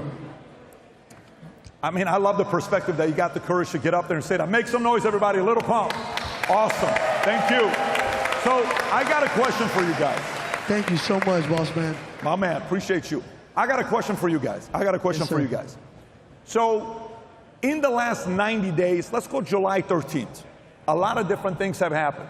And by the way, I'm curious to know how you would answer this yourself as well. we were talking about this earlier with the elite folks that we had lunch with. There's been a lot of different events that have happened. You got the assassination attempt. You got Elon Musk coming out and saying, I endorse Trump, and they did that live that got 1 billion views. You got Joe Rogan. You got RFK coming out and saying, I'm going to be on this side. You got Tulsi Gabbard. All of these events that has happened, what would you say is the single most important event that's tipping the election? If you were to give 3, 4, 5 lists, what would it be, Brian? What would you say?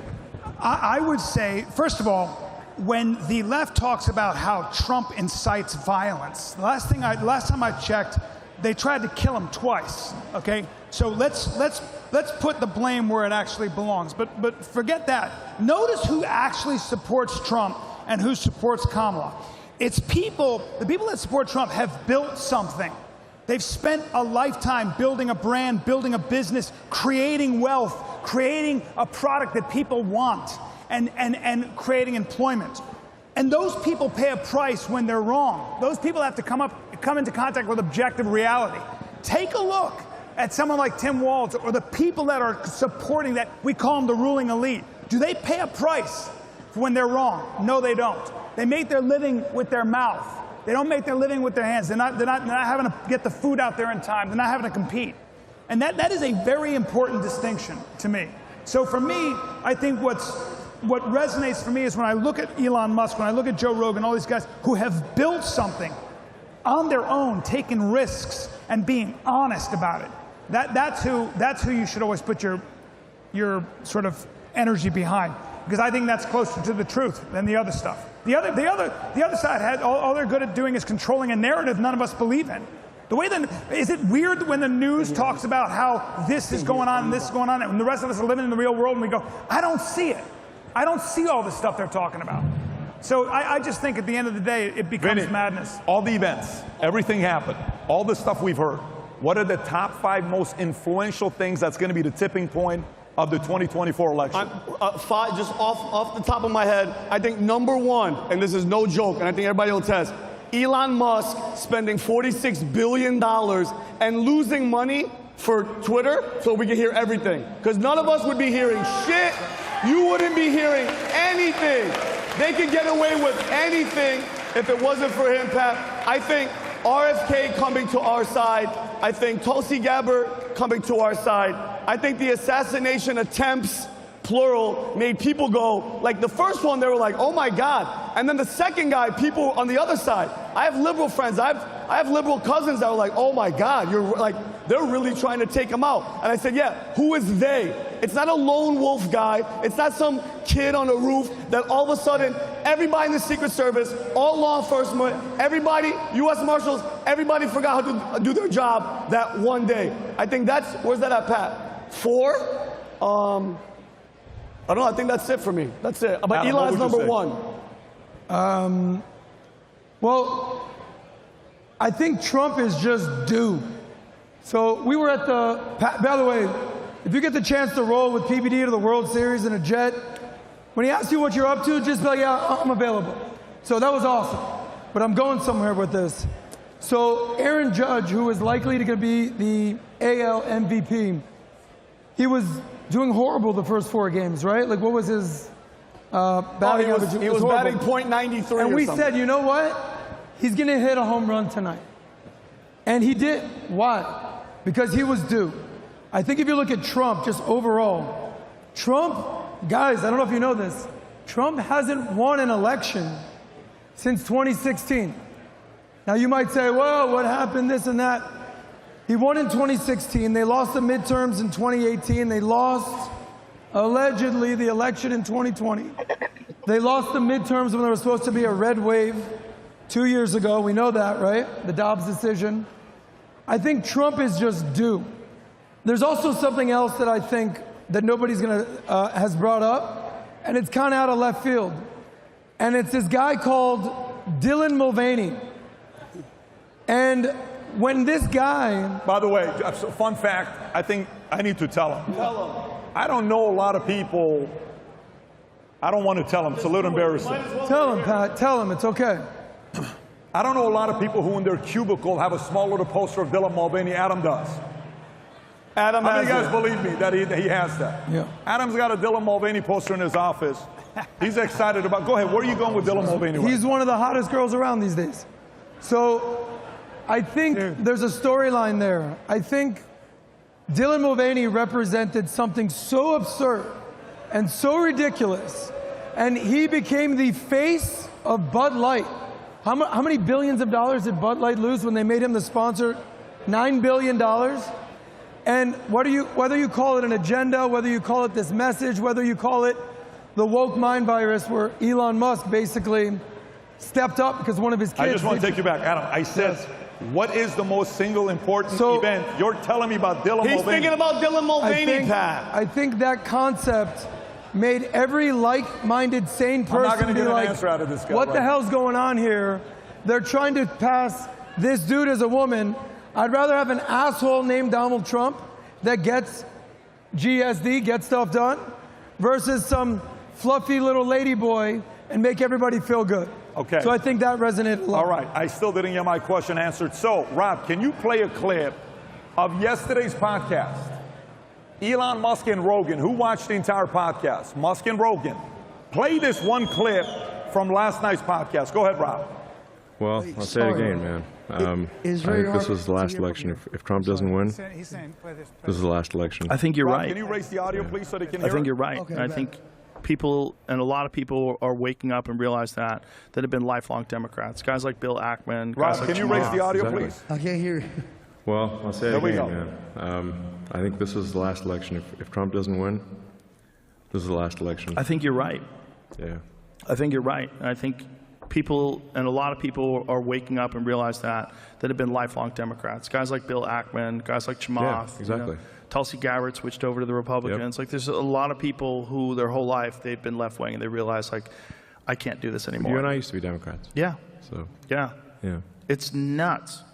It's nuts, man. And if the Dems win this election, they will legalize enough illegals to turn the swing states, and everywhere will be like California. There will be no escape. That is so insane. This is the final. This is it. This is the last chance. I don't think so. Has anybody tried to push just want back? to, like, go out and vote. Vote like your life depends on it. Vote like your future depends on it, because it does. This is the last chance, man. Patrick, I don't think so. Brian, you've been friends with Joe for how many years? You and Joe have been friends for how long? I've known Joe exactly 30 years. 30 years? 30. Okay. And he called me yesterday and he was nervous. But what I reminded him is this. Look, at the end of the day, the Republic is strong, you know, and I just don't think that this is the last election. And I got news for you. You know, a lot of the people that are coming across the border come from staunchly Catholic backgrounds. And they almost all overwhelmingly, especially the second generation, if you look at the stats, they overwhelmingly vote Republican. So I'm just not that worried. And by the way, I think we will endure. And I think if Kamala wins, we give her 4 more years to screw things up even worse. And the rest of us go. And then we got J.D. Vance. And that guy's a force of nature. Maybe J.D. Vance, Tulsi Gabbard, which I wouldn't mind seeing. You understand? So I'm optimistic. I think we're stronger than that. And again, I keep saying, remember, if Kamala wins, the Senate will be Republican. Try getting anything done. Just watch. Question for you, stalemate. Brian. If Kamala wins, then I think. Yeah. If you and I are having a drink together, we're out there having, doing our thing. I ask you, do you think Rogan will ever endorse Trump and have him on? What would you have said 2 years ago? Well, I remember when he called me about having him on a long time ago. And I think what he was worried about was that, if he has him on, there are going to be people on the right that are going to give him a hard time for not asking him, certain questions. Bitcoin, and then there are going to be people on the left who are going to be like, you didn't ask him hard enough questions. So you're damned if you do, damned if you don't. But I think what his strength is, and he offered this to Kamala, but she didn't have the confidence to do it, was, hey, come on, talk as long as you want, and let me see who you are as a human being. Let's see what happens after, when the cameras and everything else, when you forget the cameras are going. With 3 hours, it's hard to hide who you really are. And I think that's his strength. So, but I was surprised. I think at the end of the day, it was always a big decision, and it was a big decision all the way up to the end, because it's dicey territory. How many of you here How many of you here, if I can get your attention, folks? How many of you here, by the way, are you hearing people speaking? Is that what the noise is a little bit? Guys, if you can keep it down a little bit, if folks are speaking. But question for you, how many of you a year ago didn't think Rogan was going to have Trump on? So well. How many of you didn't think he was going to have him on? Okay, how many of you here a year ago said there's no way Rogan's going to endorse Donald Trump? Raise your hand. Look at this. Wow. That is insane. Raise your hand again if you said he wasn't. Okay, so let me ask you this. How many of you thought Joe would endorse him? Raise your hand if you think, yeah, he's going to endorse him. 5% of people said yes. 95% said no. So you got Rogan, who has the undecided independent voters. You got Musk, who leaves California and decides to say, I'm getting back behind Trump, and he's doing what he's doing. And then you got all these things happen simultaneously. Something strange is going on. Who knows if it's going to convert into the election or not, the being won or not, but we'll see. Little Pump, I know you want to say something before we move on. What's on your mind, man? So, before I leave, I got one more thing to say. If you want freedom, vote for Donald Trump. But if you want censorship and all this bullshit and immigrants crossing our fucking border and committing crimes, and vote for Kamala Harris. But we're here to fucking save America. MAGA 2024.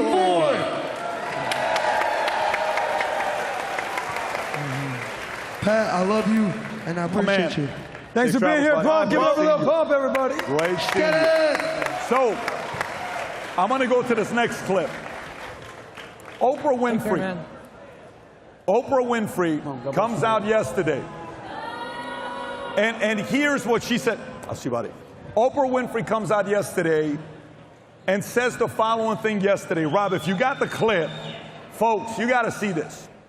Because after you watch this, I'm going to show you a different clip of what Oprah said. But go ahead and play this clip, Rob.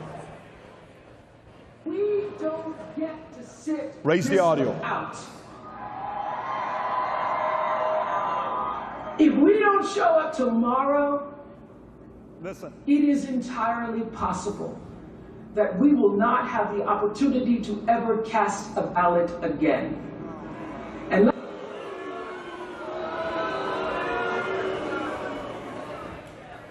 by the way, this is the same person that said this to Trump nearly 40 years ago. Go ahead, Rob. This sounds like political presidential talk to me, and I know people have talked to you about whether or not you want to run. Would you ever? Probably not, but I do get tired of seeing the country ripped off. Why would you not? I just don't think I really have the inclination to do it. I love what I'm doing. I really like it. Also, it doesn't pay as well. No, it doesn't. But, you know, I just probably wouldn't do it, Oprah. I probably wouldn't, but I do get tired of seeing what's happening with this country. And if it got so bad, I would never want to rule it out totally, because I really am tired of seeing what's happening with this country, how we're really making other people live like kings, and we're not. You've said, though, that if you did run for president, you believe you'd win. Well, I don't know. I think I'd win. I tell you what, I wouldn't go in to lose. I've never gone in to lose in my life. And if I did decide to do it, I think I'd be inclined. I would say that I would have a hell of a chance of winning, because I think people, I don't know how your audience feels, but I think people are tired of seeing the United States ripped off. I can't promise you everything, but I can tell you one thing. This country would make one hell of a lot of money from those people that for 25 years have taken advantage. It wouldn't be the way it's been, believe me. By the way, you know what's funny?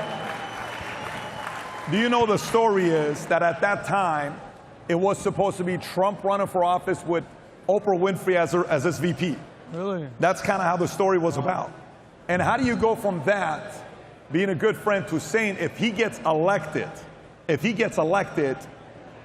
what's the level of Oprah Winfrey to be able to influence any votes today? Do you think she's able to flip, or does she get the same audience that listens to her? I think Americans are more and more I think a celebrity endorsement can be a liability. Most Americans realize that someone like that is so out of touch, has zero in common with anybody. So when was the last time she flew commercially? Really? Like, you're going to take your...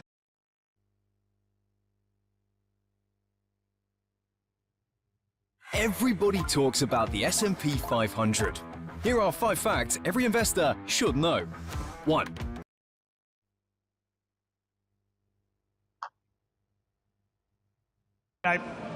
Okay, so let me ask you this. If Oprah doesn't work for you, how about J-Lo crying? Anybody saw J-Lo crying? Does J-Lo crying influence you? I mean, she's in pain, guys. She's emotional. Rob, if you have a clip of J-Lo crying, I might get emotional. I don't want you to. I just don't be fooled by the rocks that she's got, but play the clip, Rob. Go ahead. Sure. She looks good for her age, I'll tell you that much. I promised myself I wouldn't get emotional, but you know what? You know what? We should be emotional. We should be upset. We should be scared and outraged. We should. Our pain matters. We matter. You matter. Your voice and your vote matters. And look, don't be afraid to make people around you uncomfortable. Invite people around you to be the change, to go out there and vote. Nobody likes having tough conversations or talking about politics, but trust me, I've been in some of these rooms. I see the way power works in this country. They love it when you do nothing, okay? A non-vote is an agreement. It just makes it easier for them to do whatever they want, whatever serves them. And this election is about your life. It's about you and me and my kids and your kids. Don't make it easy. Make them pay attention to you.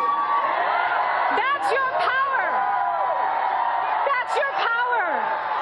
By the way, your vote is your Rob, if you want to pause it. Do you believe her? No, not at all. Do you believe what she's saying?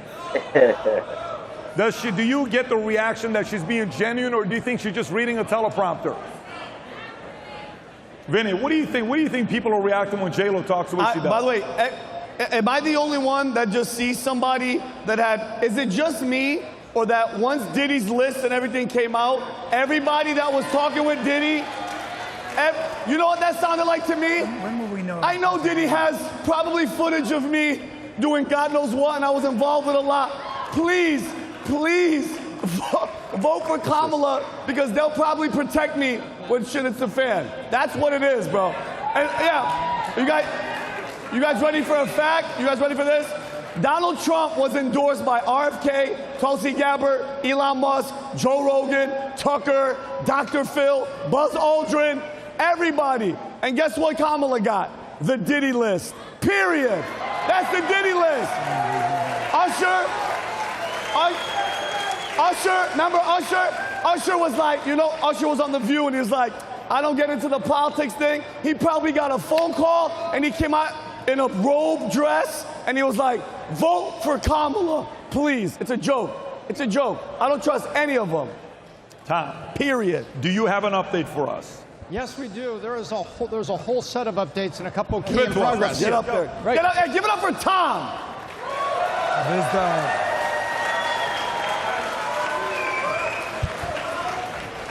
All right. I love it.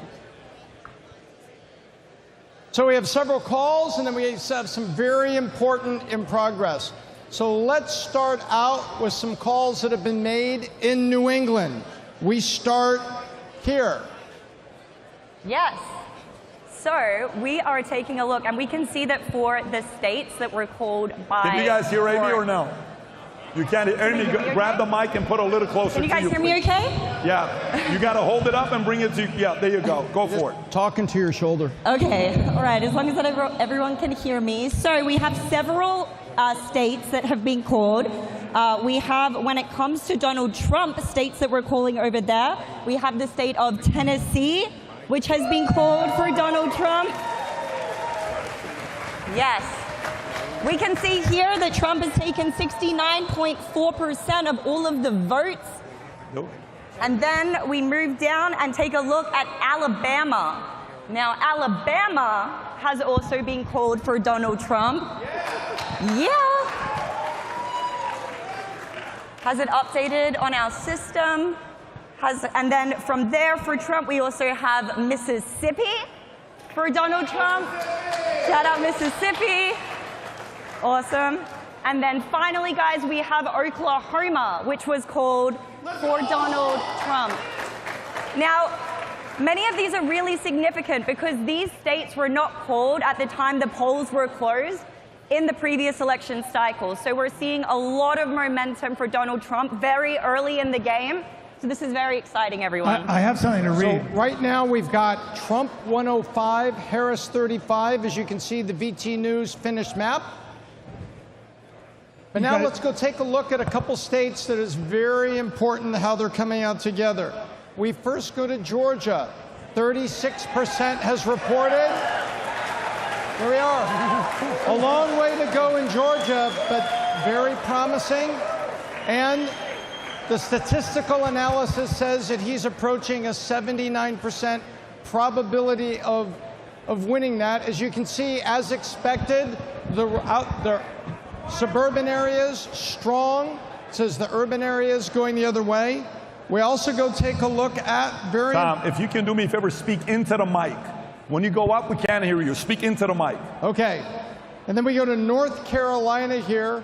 North Carolina tight as we expected, waiting to find out how much of the hurricane-affected areas here have a full voter turnout. Mail-in ballots, there is a lot of concern there. So right now, about a 40,000 vote difference, but based on where these are, a 59% probability for Donald Trump. However, a long way to go. The reason why I'm not playing with my we're going to be coming back to Georgia and North Carolina because those are key states. And that's why you're seeing we're also still waiting as how Pennsylvania is yet to have so reported talking a lot of anything energy. yet. I have to close some stuff, yeah. So can we all just say together, just the abbreviation, don't say it on three. Give me a WTF. 1, 2, 3. I think that's what Americans should be saying. Why can one state be so far off, and yet you've got other states like Florida who have been able, through automation, to get almost everything counted to date. But that's where we are right now. We're going to come back for a lot of work in progress, but this is as expected. But North Carolina, Georgia, Pennsylvania were important. Tom, I got a question for you. I don't want you to walk like you got a hunch, like the hunchback of Thomas Ellsworth. Just hold the mic, like if you can bring it a little closer, that's okay. At what point, which states, if he wins, which 2 or 3 battleground states you could say it's over with? Pennsylvania is a huge one. Pennsylvania and North Carolina. Pennsylvania and who? And North Carolina. And Carolina. And North Carolina, but also Wisconsin. I'll read you something that Clay Travis just tweeted. Listen to this. Trump just flipped the gambling odds in Wisconsin. He's now favored to win 6 of the 7 swing states in gambling markets. Keep voting, pour on more steam, and sprint through the finish line. Damn, when the gambling odds are that strong, that's interesting. Holy moly! Good, awesome. Good. Yes, thank you, Tom. Thank you, Tom.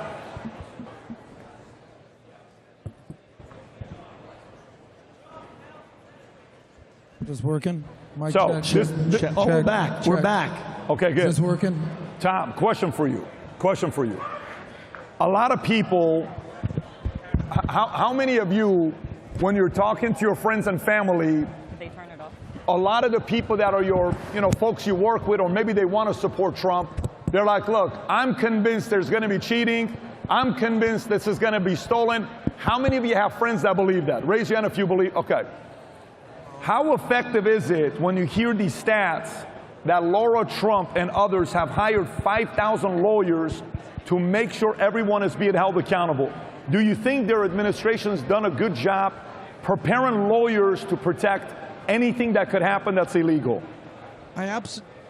Yeah, Tom, take mine. No, I think that's good and prudent, right? Check. When the Chinese start lining up ships and Air Force bases right near Taiwan, you take them serious.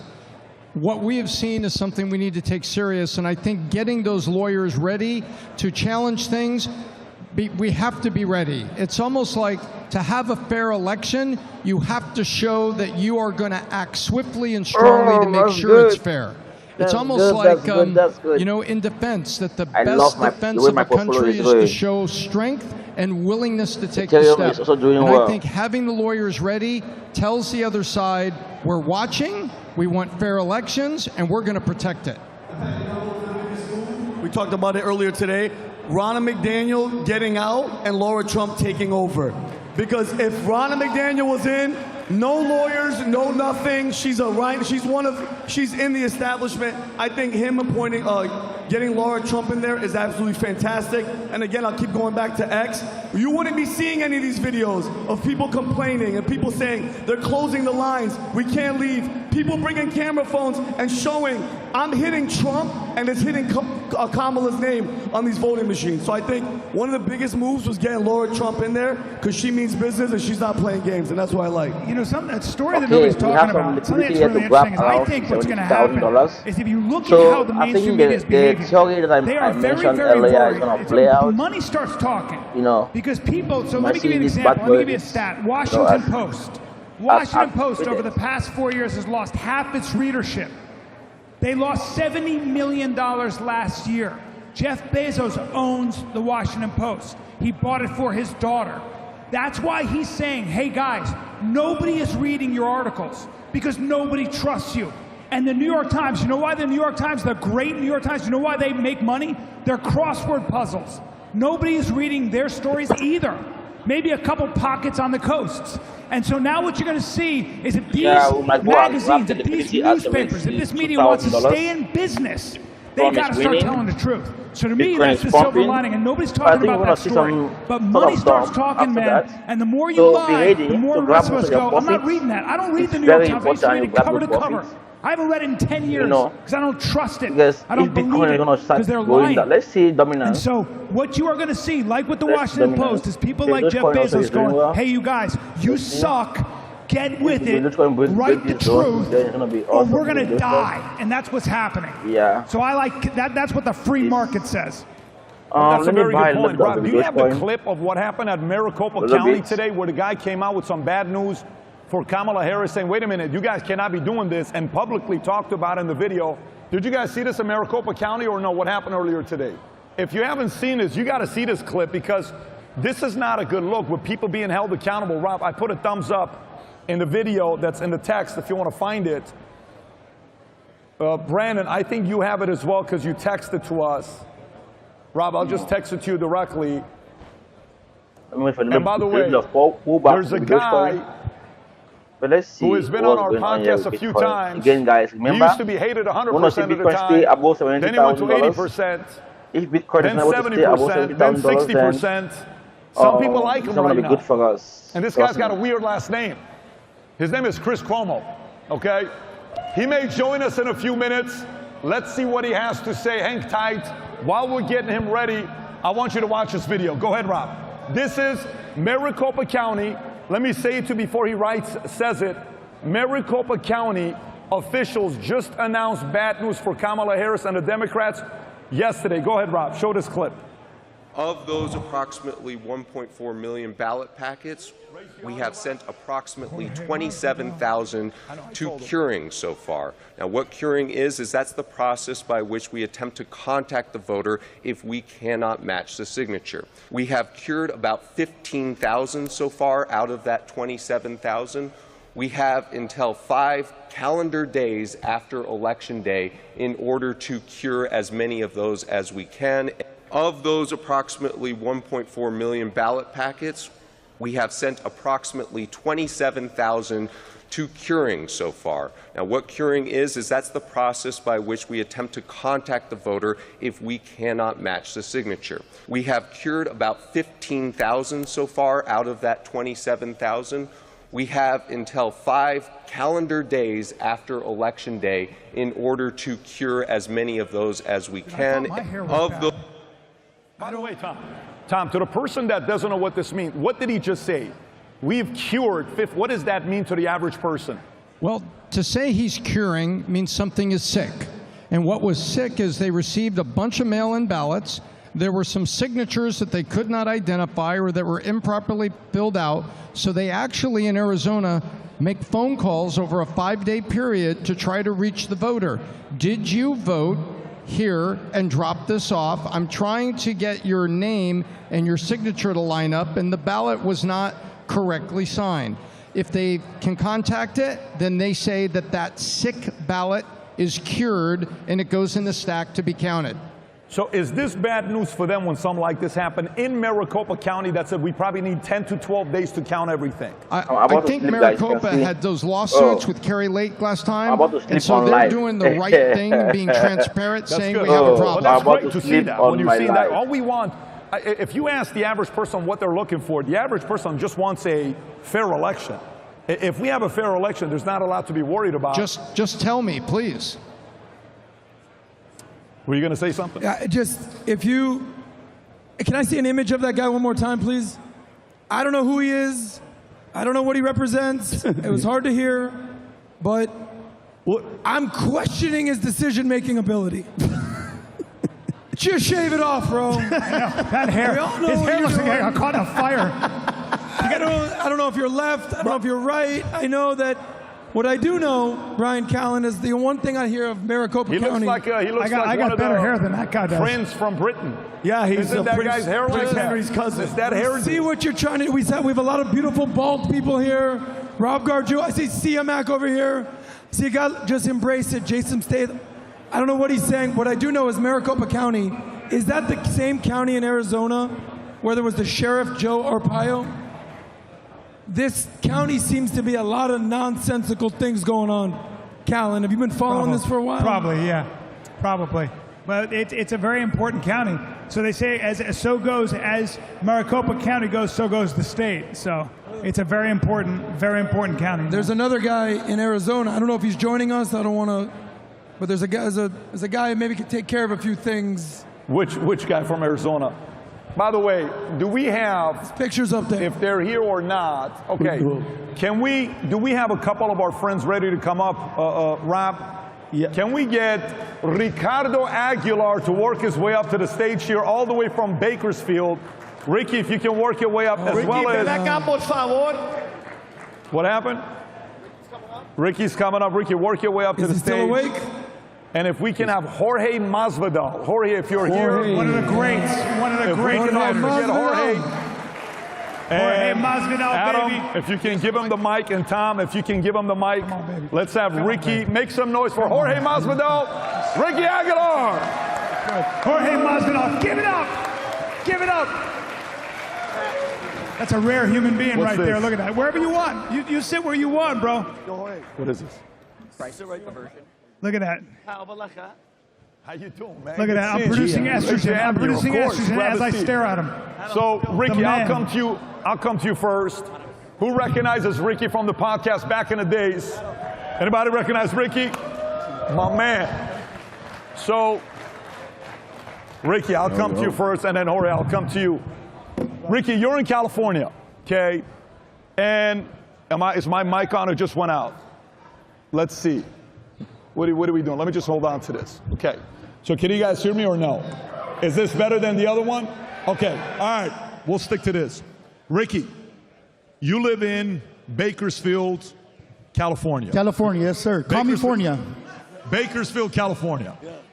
And your background, if you don't mind sharing with some of the folks here what your background is, family, and then, where you stand politically with what's going on. Go for it. Yeah, so absolutely. First of all, Pat, it's an absolute honor to be here with you. I remember we were sitting at a table just a few years back. It was a wooden table. It was me, Adam, Gerard, and Patrick on a little wooden table. To see that, the big PBD crowd here, this is awesome. Super happy to be here with you guys. Thank you, guys. Super awesome to be here with you as well. Just to give you guys a little bit of feedback, so we're actually from Michoacán, Mexico, which is a central state in Mexico, for my Mexicans in the crowd. But, however, my family came here.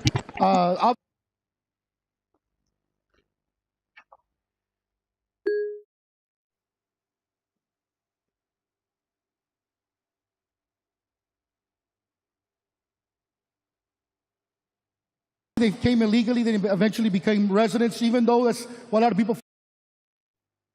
I actually lived there till about 17 years old, got in trouble, dropped out of high school my junior year. So I come from that hood, bad background, getting in trouble, getting suspended from school, you name it, all of it.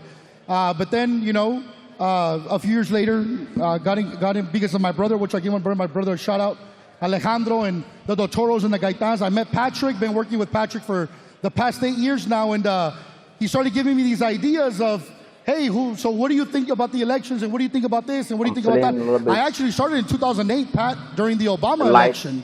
So in 2016, I'm sorry, when Trump was running for president. And so I think Trump just wants power. That's all he cares about, because in the Hispanic community, when all you watch is Telemundo, Univision, all this bullshit, you're brainwashed by this idiot called Jorge, what the hell, Jorge Ramos. And so Pat started to kind of give ideas, and well, here we are, supporting Trump in California in a red state. Ricky, your family, now this is interesting because we have you're Michoacan, Mexico, right? California. We have Jorge is Miami, Florida, on a completely different spectrum. Completely different Cuba, side. right? If I'm not, my dad's from Cuba, my mom's from Peru. I was born in Miami, Florida, Dade County. I don't want to live real life with you guys. And for both of you guys, the Hispanic vote right now is a very, very important vote, right? Your own family, when they're coming to you, are they saying, Jorge, what are you doing supporting Trump? Or are you seeing a lot more friends and family coming and saying, dude, I'm all in with this guy right now? What are you hearing yourself? No, Cubans are firm Republicans. It's like firmly, before I ever had my ideas and stuff, they were firmly against communism, they're firmly against socialism. So there's one party that usually fights at like a dog, and that's the Republican Party, you know, it's obviously not the Democratic Party. And my dad escaped Cuba when he was 14 years old. He escaped with his best friend, his best friend's uncle. They found a tire tractor, and they turned it into a raft, and they hit the high seas. 7 days later, they got to the Bahamas, they got extradited. And I heard all these stories like growing up. I was like, oh, this is bullshit. You know, ain't nobody 100 miles. Why would you do that? You know, when I was a kid, and as I got older and I understood what communism was, I was like, wow, I get it why you put your life at risk. My other aunt, looking at the 4 hours time frame, between Guantanamo and the nearest town, there's a huge land, and that land is rigged with minefields, because if you get to Guantanamo, you could get asylum, at least back in the day. So my aunt risked her life, you know, and she crossed the field, and a mine blew off, and it blew off her left tip, gone. And she's still kicking ass, you know, she's got some nicknames and stuff, but she's a badass, you know. And these are the people that like raised me and spoke to me about what this country means to the rest of the world, why they were willing to risk their life, which when I first heard this, I didn't understand. I go, why would you walk through a fucking landmine? Like what's behind you that could ever make you do that? And when I understood what was happening to them, it's where I decided on my mind, where all my politics, how I would stand, and my values, everything. You got a big voice. I mean, if you think about Miami, what happened with Miami, DeSantis, Dade County, I mean, that's a lot of stuff that the influence you directly had, because we would keep hearing about you being loud about it. How many guys, some of the best fights you've ever seen UFC have to do with Masvidal? Yeah. And I'm just watching him. I'm like, you have no idea how many great stories I got of watching this guy fight. So much fun to watch. Ricky, on your end, Mexican, family, novelas, right? Or you got Jorge Ramos. Some of the Hispanics that vote for Kamala, if they do, why do they? And some of the ones that you're seeing switching on Trump, why do they, from your perspective? So in 2020, you got to remember, especially for us over here in California, we share the border with Mexicali, we share the border with Tijuana, and so a lot of people, he did for example, the thing with the immigrants. And people took that personally because the Hispanic community, along with the black community, they're very emotional. All you got to do is attack emotions, and that's it. It's game over. They're going to make you emotional. And that's what Jorge Ramos did. What a lot of people don't know is that his daughter, Paola Ramos, was actually a part of Hillary Clinton's campaign when she was running for president. So obviously he wanted to support that because he wanted more access to the White House. Things that the normal Hispanic sitting at home would never know. And so anyway, but now in 2020, a lot of them were voting Democrat. But I'm very proud to say, Pat, that to my friends back home and to all my friends, even people that follow me on social media,